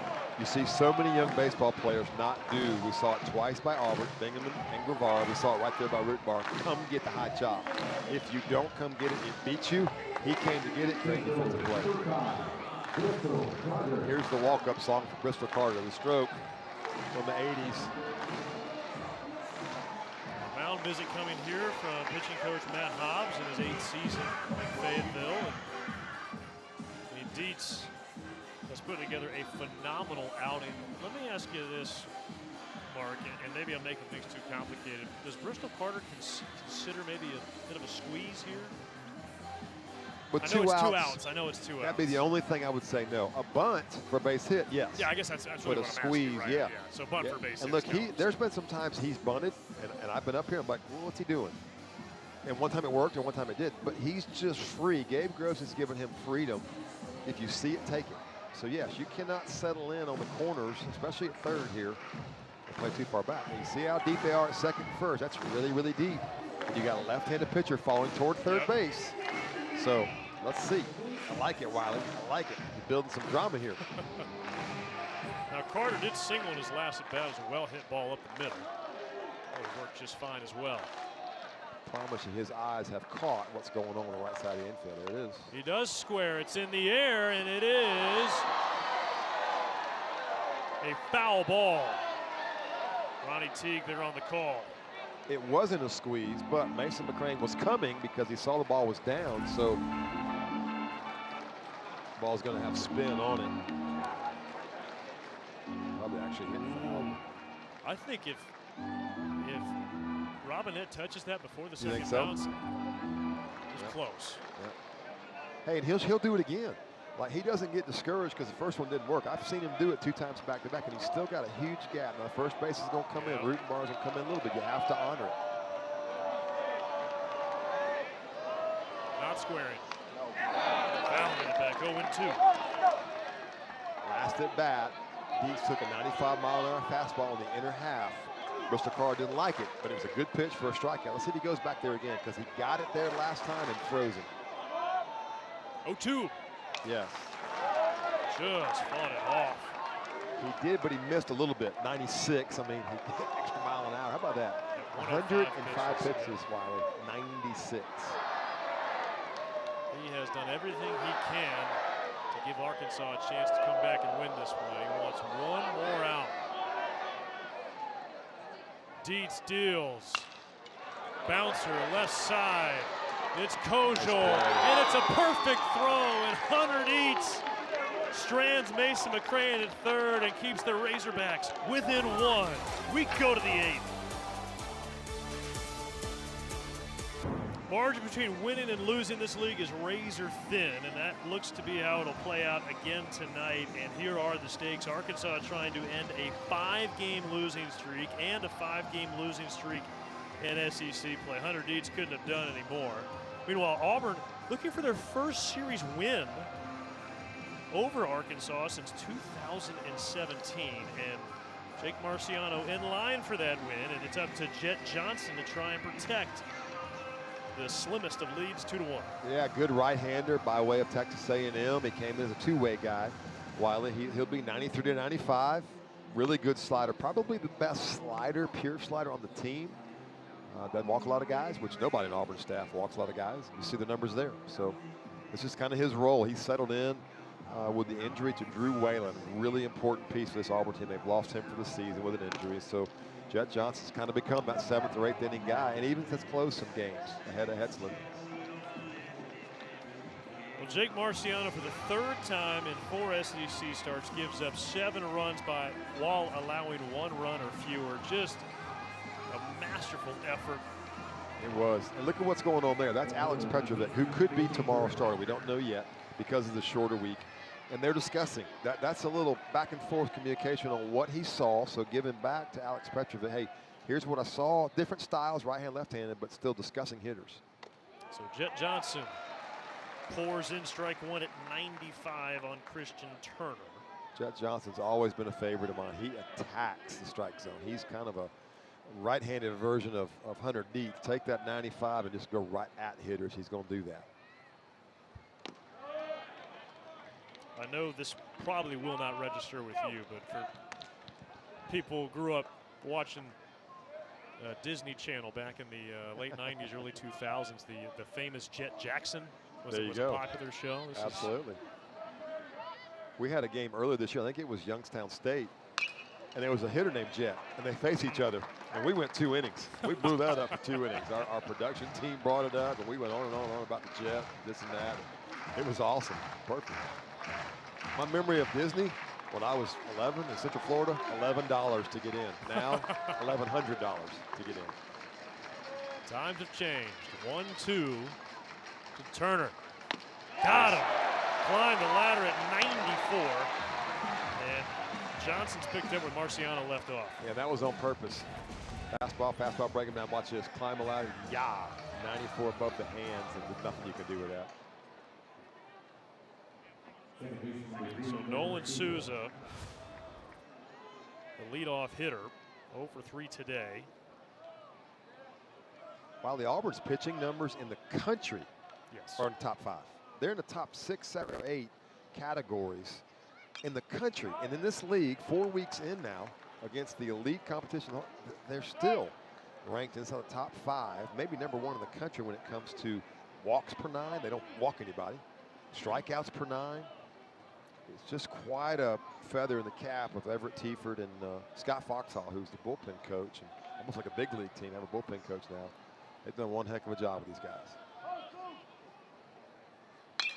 0-1 is stroked sharply into left field. The tying run is aboard at first.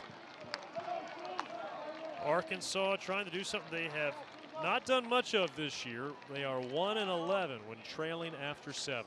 Well, I was going to say the happiest guys in the stadium were the left-handed hitters, with Jake Marciano going out. A really good swing there by Souza to shoot that ball the other way and give Arkansas some life here in the 8th innings. I mentioned Ryder Helfrich. He's homered in 4 straight games now, including in his last at bat. He soared over War Eagle wall in left field.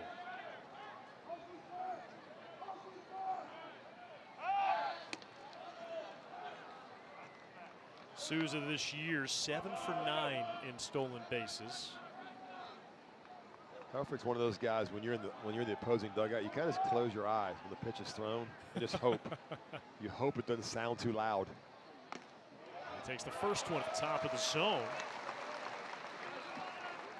And Jet Johnson has to be careful that he doesn't let the moment get the best of him, meaning try to overthrow. Because if you overthrow to this guy and you hang a slider, it's going to be 2-2 or 3-2. Excuse me. Just got to be who you are, which for Jet Johnson's pretty darn good. Just be you. This is up and in, so hasn't fed him a fastball yet, those first 2 pitches. And that's 2 hangers. That one was too far in.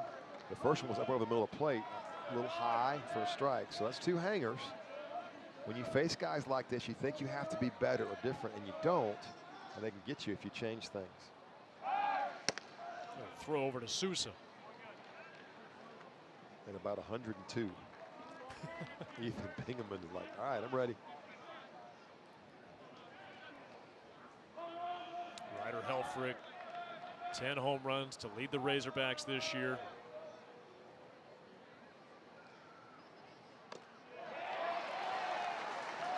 And here's a look at that 10th home run. Beg your pardon, his 11th home run.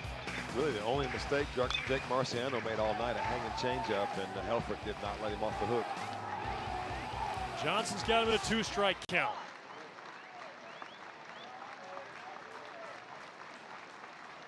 One, 2. Off the plate, ball 2. That was the best one, and a great take by Helfrich. That's the nasty slider we talked about. It's the best one on the team, 85 miles an hour. Looks like a fastball and then just vanishes. You throw a pitch like that, how does that affect you as a pitcher when you don't get the swing? It hurts, but I come back and throw it again. I mean, it was so good, why not? It was a great take by Helfrich. Can he do it twice? 2-2. Hit in the air, deep to center, and back is Carter. He leaps and it's out of here.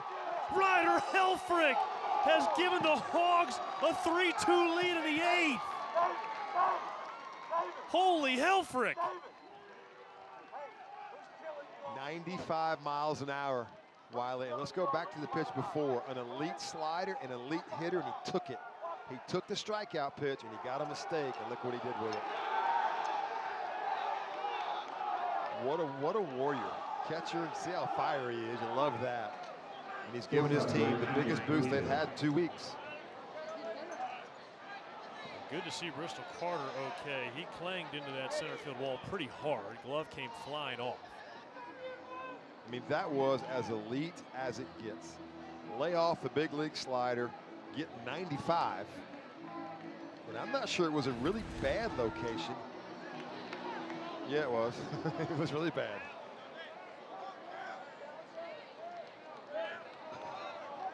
Heck of an effort there by Bristol Carter. That ball was just absolutely smoked. 100 plus, I'm sure, on the exit velocity.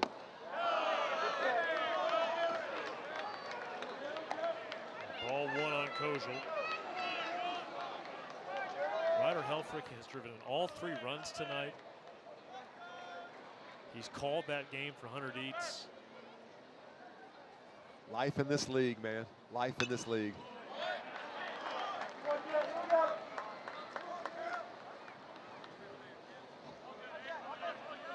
And that's what Arkansas has done for so long. They have broken the back of teams with the home run. They've hit so many home runs the last 20 years since Coach Van Horn got there. It's been a mainstay with them, and they did it again right here. Game's not over, but at the moment, it's a momentum stealer. In the air to left and twisting foul. Strike 2 on Kojal. Well, needless to say, Mark, when you take a lead late in a game like this, and you're where Arkansas is, having lost 5 straight, this just feels like a critical moment that could really turn around your season if you can finish it off. Still 6 more outs to get. Hey, wow, this was the #2 team in the country 2 weeks ago. They're number 17 now. That's how delicate it is between number 2 and number 17. So you're right. It's all there. It's just baseball.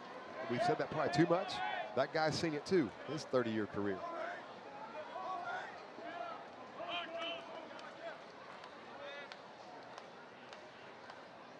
Two. Strike 3 call through the back door. Kojal set down, 2 away. It's been as good as it gets, hasn't it? One error, low, no walk, very few walks. Great pitch. That's a good breaking ball there. The backdoor slider. Left-handed hitter sees it away, thinks it's a ball, and it breaks back over the corner to the plate for the strike. Good pitch. And now Carter Rutenbar.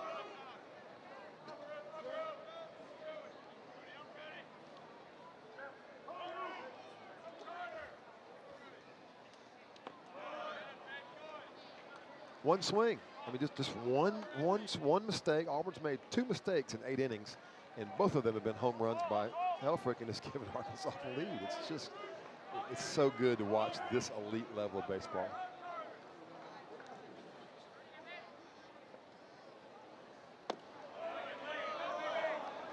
I know it puts Jake Marciano out of line. He was in line for the win, but if Marciano can't win it, it feels right that Hunter Dietz now gets a chance to Absolutely. get the way he pitched. 2-0 on Rutenbar as Johnson tries to get the Tigers back into the third base dugout.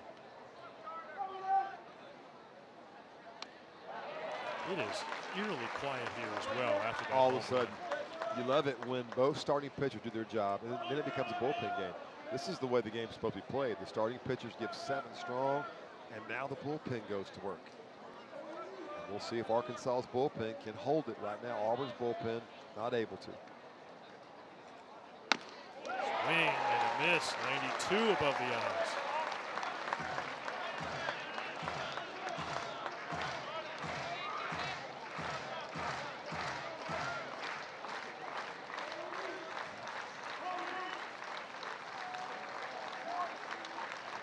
Johnson packages the 2-2. Here it comes. Just the second home run, by the way, that Jet Johnson has allowed this year. And because of the slider, I just can't talk enough about how good of a take that was by Helfrich. I mean, that's a strikeout slider, the pitch before, and then he gets a mistake. Really good 2-strike hitting by a mature hitter who knows what he's doing.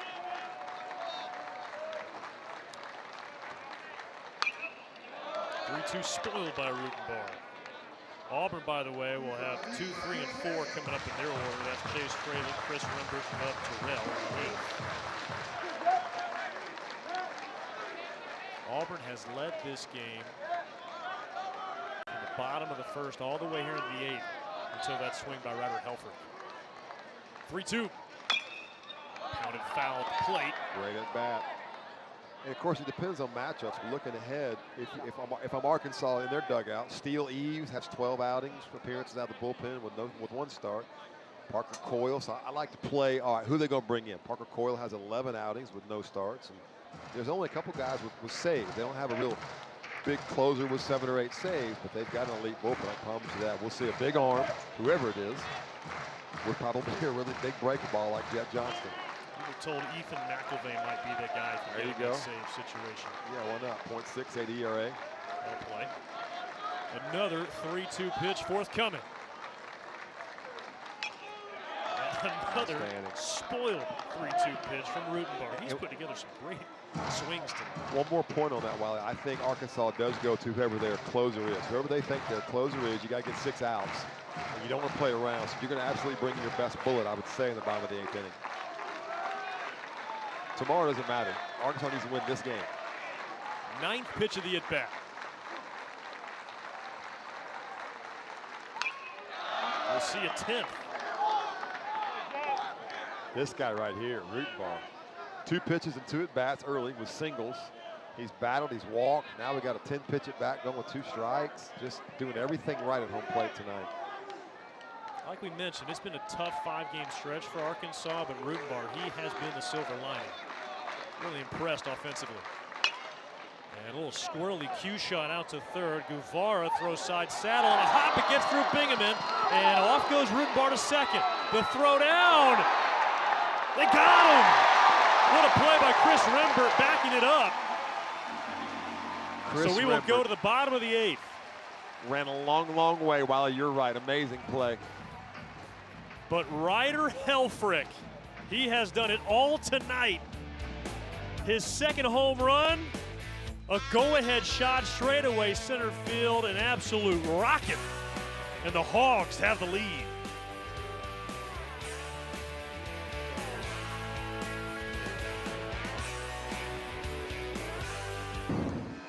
Our first crooked number of the night comes in the top of the 8th, and now Arkansas has a 3-2 lead. But before we go to the bottom half of the 8th, let's take a look at this last play. Guevara, a tough cue shot, charged with an error on this throw. Rutenbar tries for second, and then Chris Rembert off his back foot. What a play. Yeah, if you're a young player, never get caught looking, and nobody got caught looking on the Auburn defense. And a great play. I mean, he ran, he could have stood there and watched. He's backing up at first base. Who does that? Guys that hustle. And while Arkansas has the lead now, that could have been an opportunity for an insurance run. And as we suspected, Ethan McIlvain, the junior lefty, has come in for the Arkansas. And those numbers are eyebrow raising. It's Bugs Bunny. You mentioned Disney a few innings ago. I will talk about those are Bugs Bunny cartoon numbers. He is their guy. I would say if you're going to have a closer, this is him. He's 3-0. He's got 1 save. Doesn't walk anybody and strikes a lot of people out and gives up no hits. It'd be a tough matchup for Freilich and for Bub Terrell facing him left on left. From Thomas Station, Tennessee. Thompson's Station, Tennessee. And if he throws a lot of pitches and Arkansas gets the win, you burn him for tomorrow, it's okay. You get the win and worry about tomorrow. Coach Van Horn making a statement, hey, we've lost 5 in a row. We got a lead on the road. Let's go with our best guy and try to win this thing. And Chase Freilich leading off out of the 2 spot. 95. All Auburn has seen from the left side tonight is 95. Freilich entered tonight leading Auburn in doubles, homers, RBI. He's the only Tiger to start every game this year.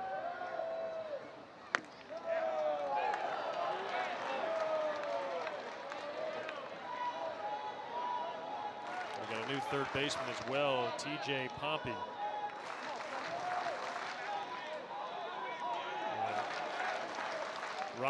Reese Robinette has moved to first. Check swing, called strike.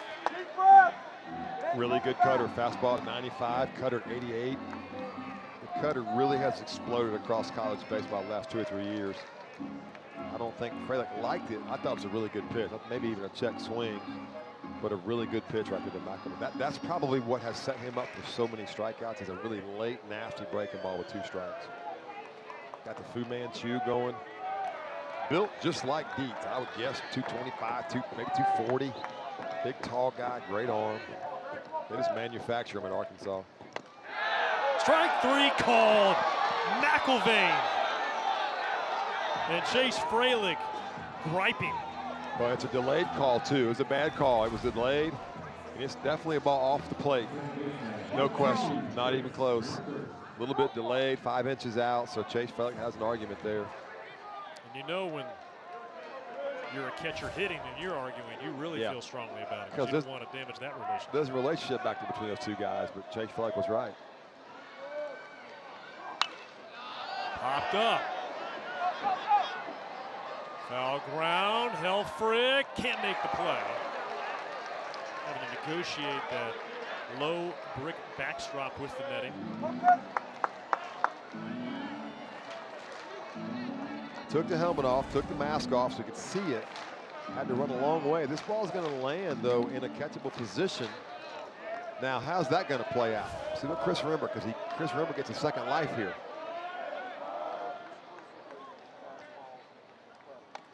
Last thing I'll say on that called strike 3 for Freilich, or on Freilich rather, is you know in that Arkansas dugout they're saying finally a 50-50 bounce goes our way. Absolutely. 1-1 on Rembert. Can Chris Rembert take advantage of an opportunity here by the ball that wasn't caught in foul territory? He'll have to do it in a 2-strike count. He's the #1 rated second baseman in college baseball as far as the draft goes. Is Chris Rembert. Came out of high school as a highly recruited shortstop from Florida, but has really found a spot and really fits second base so well. He got a little knee injury early, missed a little time, but has been consistent, been right here in this 2 spot pretty much the whole season. He a little lead off for a while. McIlvain's 1-2. Got him. Cheddar cheese, Wiley. Cheddar cheese. Heated up in the microwave at 95. We'll climb the ladder with some heat up and away.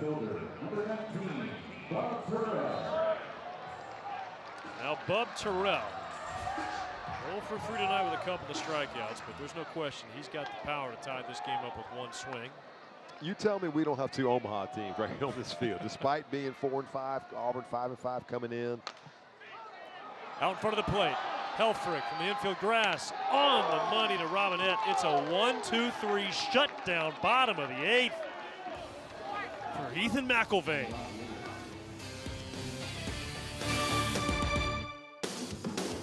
Ninth, Arkansas with a 3-2 lead. Ryder Helfrich, the big 2-run homer to give the Hogs the lead at the top of the 8th. And well, if you're Auburn, if you got 2 wins trailing after 8 already this year, that number's not so bad. Arkansas has been pretty good at locking down the games they're in position to win late. But first, Jet Johnson returns, facing Micah New here in the top of the 9th inning. They say New offered at it, strike 1. If you're Auburn, if you could replay anything, it would be the slider that he didn't throw to Helfrich. I think I would have thrown it again. Looking back does no good to look back, but up here we can do that. And Arkansas and Helfrich took advantage of it.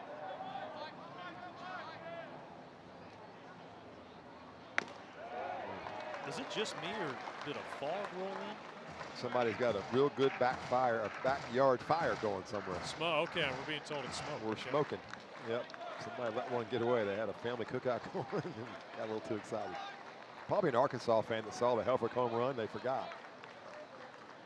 I was thinking it might have been the crater that ball left out there in center field. I mean, that ball was crushed. We got nice velocity on that. I didn't see it. Had to be easily over 105. Yeah. Yep. Gotta love it. Drama on Friday night in the SEC. Doesn't get any better. 1-2 to New. So one of 2 things are going to happen here. We're going to have a walk-off win for Auburn, or we got a rubber game in store tomorrow. If you're a neutral observer, I think that's a win-win. Yeah, if you're neutral. 2 o'clock tomorrow, Wiley. We'll do it again, you and I together.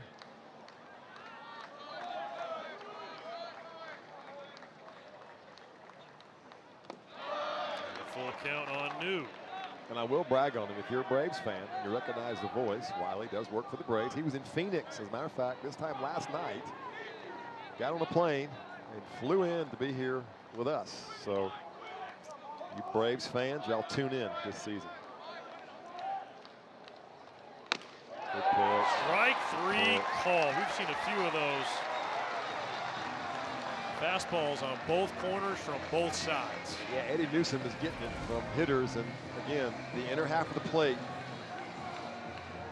I don't know, 50-50 maybe, Wiley. I can see the argument. I can see the strike call too. Pretty good pitch. No hitter wants to be called on a fastball in. They just don't. They don't like it. But Auburn's pretty good at it. So Johnson, 3 strikeouts tonight. Of course, gave up the 2-run homer to Helfrich as well.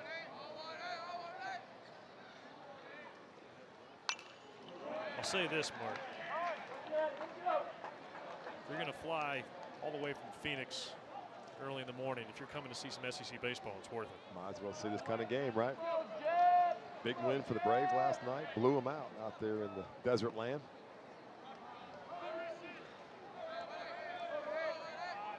Saw a former Razorback last night, James McCann. Is that right? Bunch of SEC guys on major league lineups. It leads. It's not even close how many guys are on major league starting to opening day lineups compared to other conferences across the country. Well, I guess I should mention that James McCann, he was not catching last night. He actually came in to pitch. Is that right? 9th inning. It was a lopsided game. Oh, okay. Position player came in. So what's going on there? But yeah, I got you. 17-2 the final. That's A what little you more want. drama tonight here. That's what you want when you're the manager. Hey, go give me a position player. Get him loose.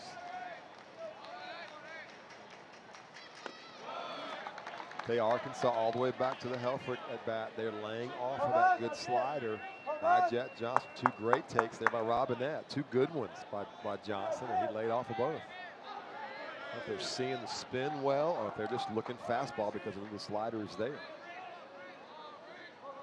3 men to the right of second base on the infield. Another full count. And the analytics are so good that I guarantee Chase Frederick having more conversations right there with Mr. Newsom. But the analytics, while they're so good now, that I guarantee Arkansas knows exactly how many sliders Jet Johnson throws for strikes or not. So if you're able to pick up spin, you take it. Able to is the key.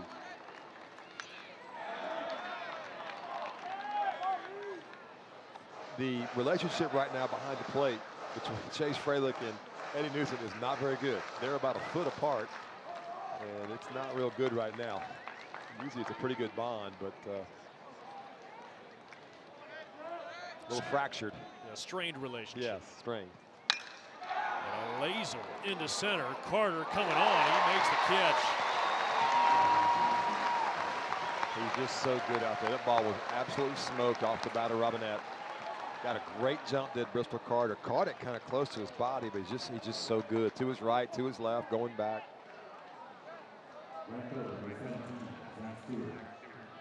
Well, we're 1 out away from some drama here in the bottom of the 9th. If you like drama. For Auburn, it'll be Guevara, Madrigal, and Bingaman scheduled. After the way Ethan McIlvain worked in the 8th, I'd be pretty dumbfounded if he's not out for the bottom of the 9th. Stewart takes a called strike. I think you would have to cut off David Van Horn's shoes if somebody tried to take him out of the game. He's in there. He's in to close it. You and I talked about that. This is a huge, huge win for Arkansas if they can finish it off. Good changeup, good pitch.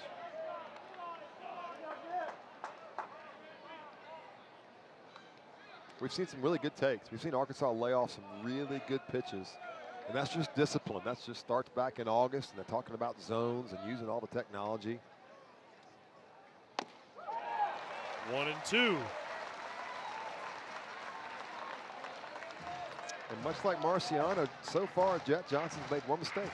2 mistakes the whole game. Arkansas has the lead. Welcome to life in the Friday night SEC sphere. A sphere, huh? Yeah, arena. I was going for that one. I like sphere. 1-2. Call of strike 3. Stewart knew it. A perfect top of the 9th for Jet Johnson. 5, 6, 7 coming up for the Tigers. Can Ethel McIlvain snap the streak?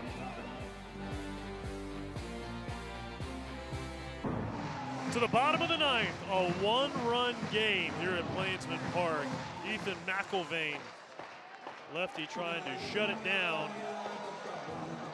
Both these teams in the green when it comes to 1-run games so far this season. In Arkansas, if you've ever been starved for a win, the Hogs are. Yeah, now 5 games. Sorry, Wiley.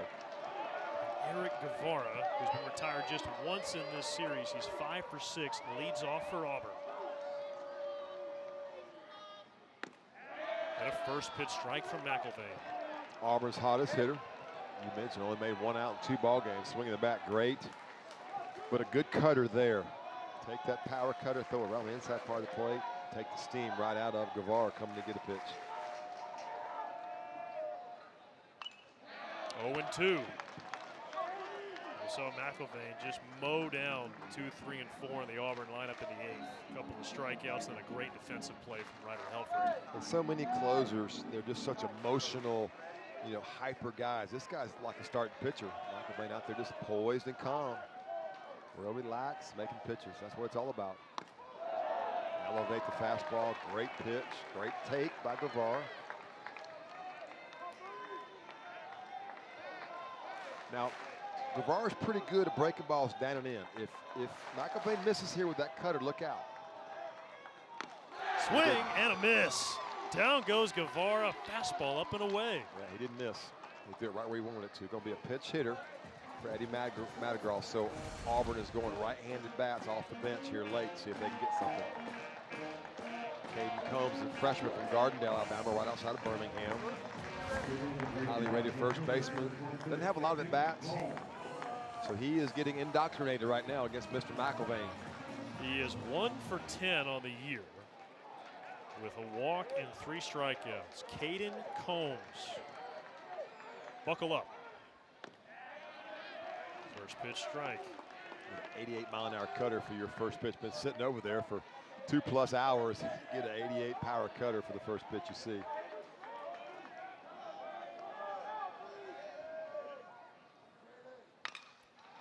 Bounce to the right side. Friendly hop for Souza. 2 down. And Arkansas is 1 out away from snapping their longest SEC losing streak in 10 years. And everything's been elite. The defense has been absolutely elite. The pitching has been crazy elite, top notch. It's been a really good game. So Auburn came in the series not swinging the bat great, but this has just been the pitching. This hasn't been Auburn having an off night with the bat or Arkansas not swinging the bat great. This has been just dominant pitching. Bingaman waiting.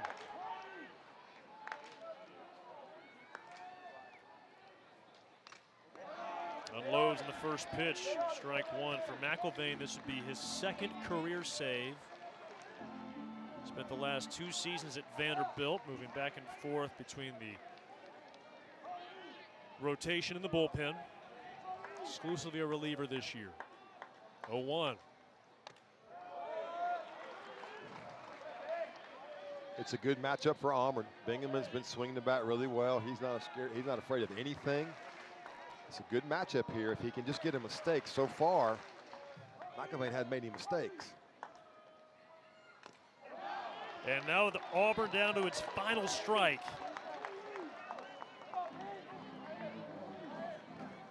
Love to watch this guy work. Doesn't have a lot of saves yet. 3 wins. Probably going to end up with double-digit saves by the time it's all over. 1-2. Bingaman stays alive. 96.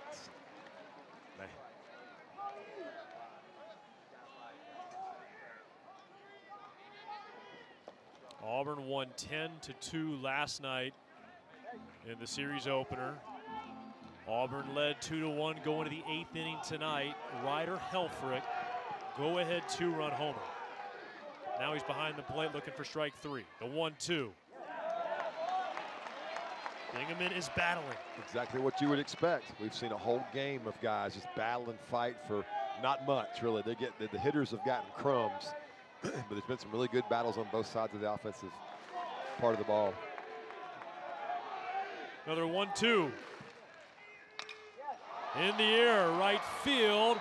Looks to be playable. Stewart's got it. The streak is over. Arkansas, in dramatic fashion, comes from behind, led by Ryder Helfrich, for a critical 3-2 win. Dietz, McIlvain, and Helfrich. Wiley, that's it. Those 3 guys, plus some really, really good defense by Arkansas, got this win, got them off the monkey off their back, so to speak, got the first win in a couple of weeks. And we'll have a big matchup tomorrow for the rubber match.